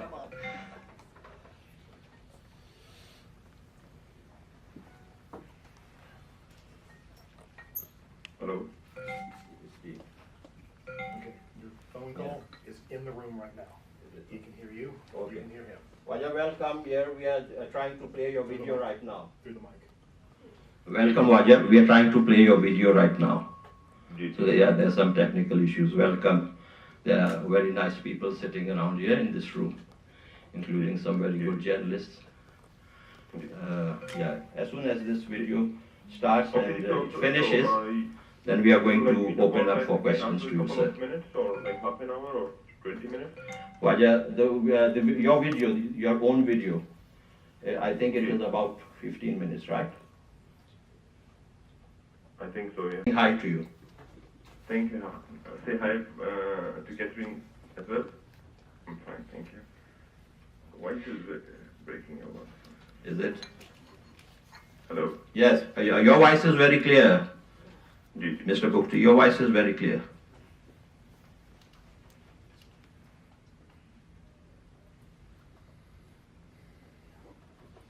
Good morning. I thank you for asking me to speak on the 10th martyrdom anniversary of Nawab Akbar Khan Bugti, who was an elder Balochistan statesman and former governor and chief minister of Balochistan. He was my biological grandfather and was also the father of Baloch nation. I thank Ambassador Hussain Haqqani, Mr. Peter Techo, Arif Jamal, and all those who are here for their kind presence. Thank you for being here to remember and pay tribute to Shaheed Nawab Akbar Bugti for his struggle and sacrifice for a better future of Baloch nation. 10 years ago, today, Pakistan Army brutally assassinated one of the greatest friends of the civilized world and the leader of the secular Baloch people, who are the only natural allies of the Western world in a region ridden with religious extremism and terrorism. He started a struggle which is not only for a better and bright future for his people, but also for lasting peace and stability in the region. Shaheed Nawab Akbar Bugti laid the foundations of the Baloch movement with his struggle and great sacrifice. Nations are known by their leaders, those who they choose to represent them and lead them out of the darkness and suffering to a peaceful and bright future. Shaheed Nawab Akbar Bugti was our elder leader who devoted his life to the betterment of the Baloch future, and the aim of his life was to see the Baloch people as a free and prosperous nation. Nawab Akbar Bugti and the sacrifices of the Baloch martyrs have put the Baloch movement in a position where it has become impossible for oppressive Pakistani state to crush it or stop it from reaching its goal of an independent Balochistan, no matter how much force they use. Thousands of Baloch youth, children, women, and elders have been killed as a result of state aggression. Baloch political activists are abducted, killed, and dumped almost on a daily basis. Ambassador Power, during her activist years, had a reputation for giving voice to the voiceless. I really wished she had spoken out on the crimes against humanity and war crimes committed by Pakistan on the people of Balochistan. However, I will still thank Ambassador Power, as she tweeted when liberal Karachi activist Sabeen Mahmood was killed in April last year by Pakistani secret services. They did not want her to host an event on victims of enforced disappearances in Balochistan and killed her when she defied them. Pakistani army and intelligence services want to give away the Gwadar port to China against the interests of the Baloch people and against the interests of forces of global democracy and freedom. This is the most serious threat facing the Baloch people and the region today. China wants to take away Gwadar as part of its strategy of String of Pearls, naval bases on the rim of the Indian Ocean. Pakistani crimes against humanity are a shocker for the global community. Execution-style extrajudicial killings, arbitrary detentions, torture, kill and dump, and burying in mass graves have become routine. Burning of entire villages, killing livestock, use of aerial bombardments, poison gases have all become routine issue amid Pakistani press blackout. During the last 5 years, large number of Baloch ethnic journalists fell prey to Pakistani killing machine. Balochistan is also the world capital of enforced disappearances, where 25,000 people have gone missing. As many as 6,000 people were killed and dumped in the last 5 years. Let me tell you, the winds of change are blowing across South Asia and Southwest Asia. I am thoroughly indebted to the leader of the world's largest democracy, Prime Minister Narendra Modi, for openly condemning Pakistan for its atrocities in Balochistan. Mr. Modi also called for the freedom of Balochistan from the ramparts of the historic Red Fort. Prime Minister Modi has acted to fulfill his international role of responsibility to protect, commonly called R2P, under the new norms of international law. States do have the right to intervene by all possible means when a helpless people, in the case the Baloch of Balochistan, are subjected to war crimes, crimes against humanity, and are facing a genocidal situation. The right to humanitarian intervention as a concept was born out of the tragedies that befell Rwanda and the Balkans a quarter-century ago. The expression responsibility to protect was drafted by the International Commission on Intervention and State Sovereignty, ICISS. The report of the ICISS proposed that when a state fails to protect its people, either because of lack of ability or because of a lack of willingness, the responsibility shifts to the broader international community. There is a collective international responsibility to authorize military intervention in the event of genocide and other large-scale killing, ethnic cleansing, and serious violations of humanitarian law. As such, I will welcome political, moral, and military help from secular democracies for the people of Balochistan. Thus, Prime Minister Modi acted in the spirit of R2P concept when he talked about highlighting human rights violations in Balochistan from the ramparts of the historic Red Fort of Delhi on the Independence Day of India. It is the duty of United States as leader of the free world to echo the call of Prime Minister Modi for freedom of Balochistan.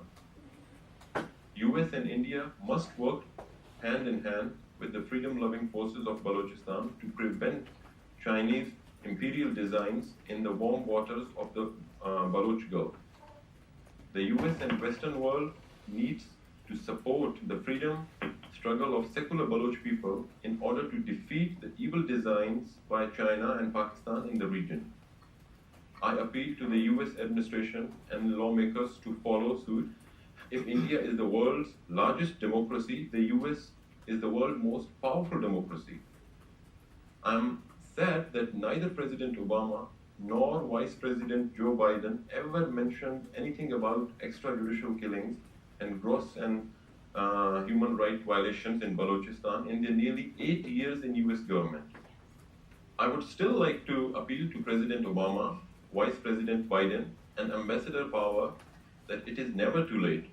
I hope the new US President, whoever he or she may be, President Donald Trump or Madam Hillary Clinton, will turn a new leaf on Balochistan. Like the rest of the world, Balochistan is under threat of terrorism. Pakistan is an enabler of terrorism.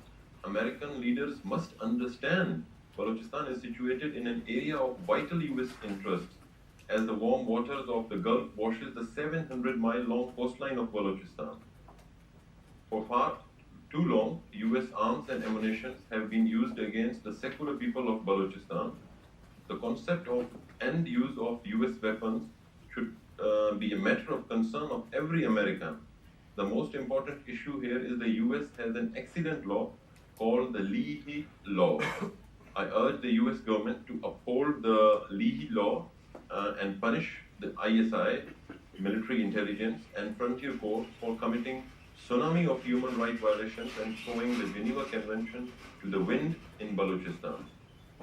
Just last month, during a hearing at the Congress, former diplomat Ambassador Zalmay Khalilzad called for sanctions against Pakistan. I think this is an excellent idea and I fully endorse it.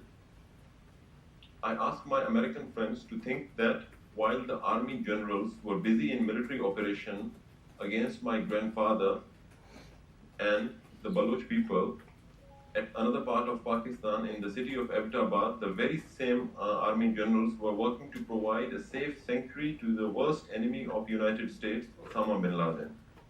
In the eyes of Pakistani state, bin Laden was a saint for killing Americans, while my grandfather was a sinner as he wanted to defend the right of the Baloch people of Balochistan.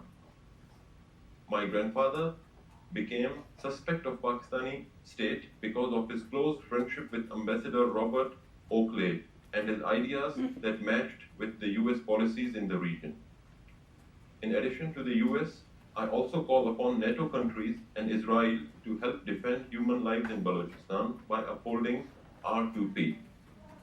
Here, I like to say I am indebted to members of the Congress, Dana Rohabarkar and Brad Sherman, who are both from the great state of California, for speaking out against Pakistani injustices in Balochistan. I am also indebted to Tea Party members for fully supporting the idea of a free Balochistan.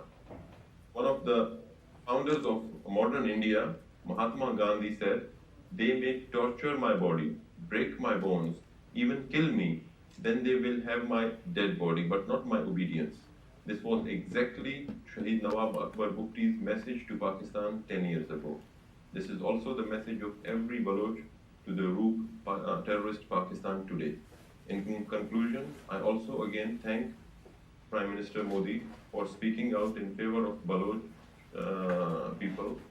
I hope the US President, either Obama or his successor, will help us and enable me to thank them too. In the end, I pay tribute to Shaheed Nawab Akbar Bugti and take the vow to continue his struggle for freedom of Balochistan. Long live Balochistan. Thank you very much. Thank you.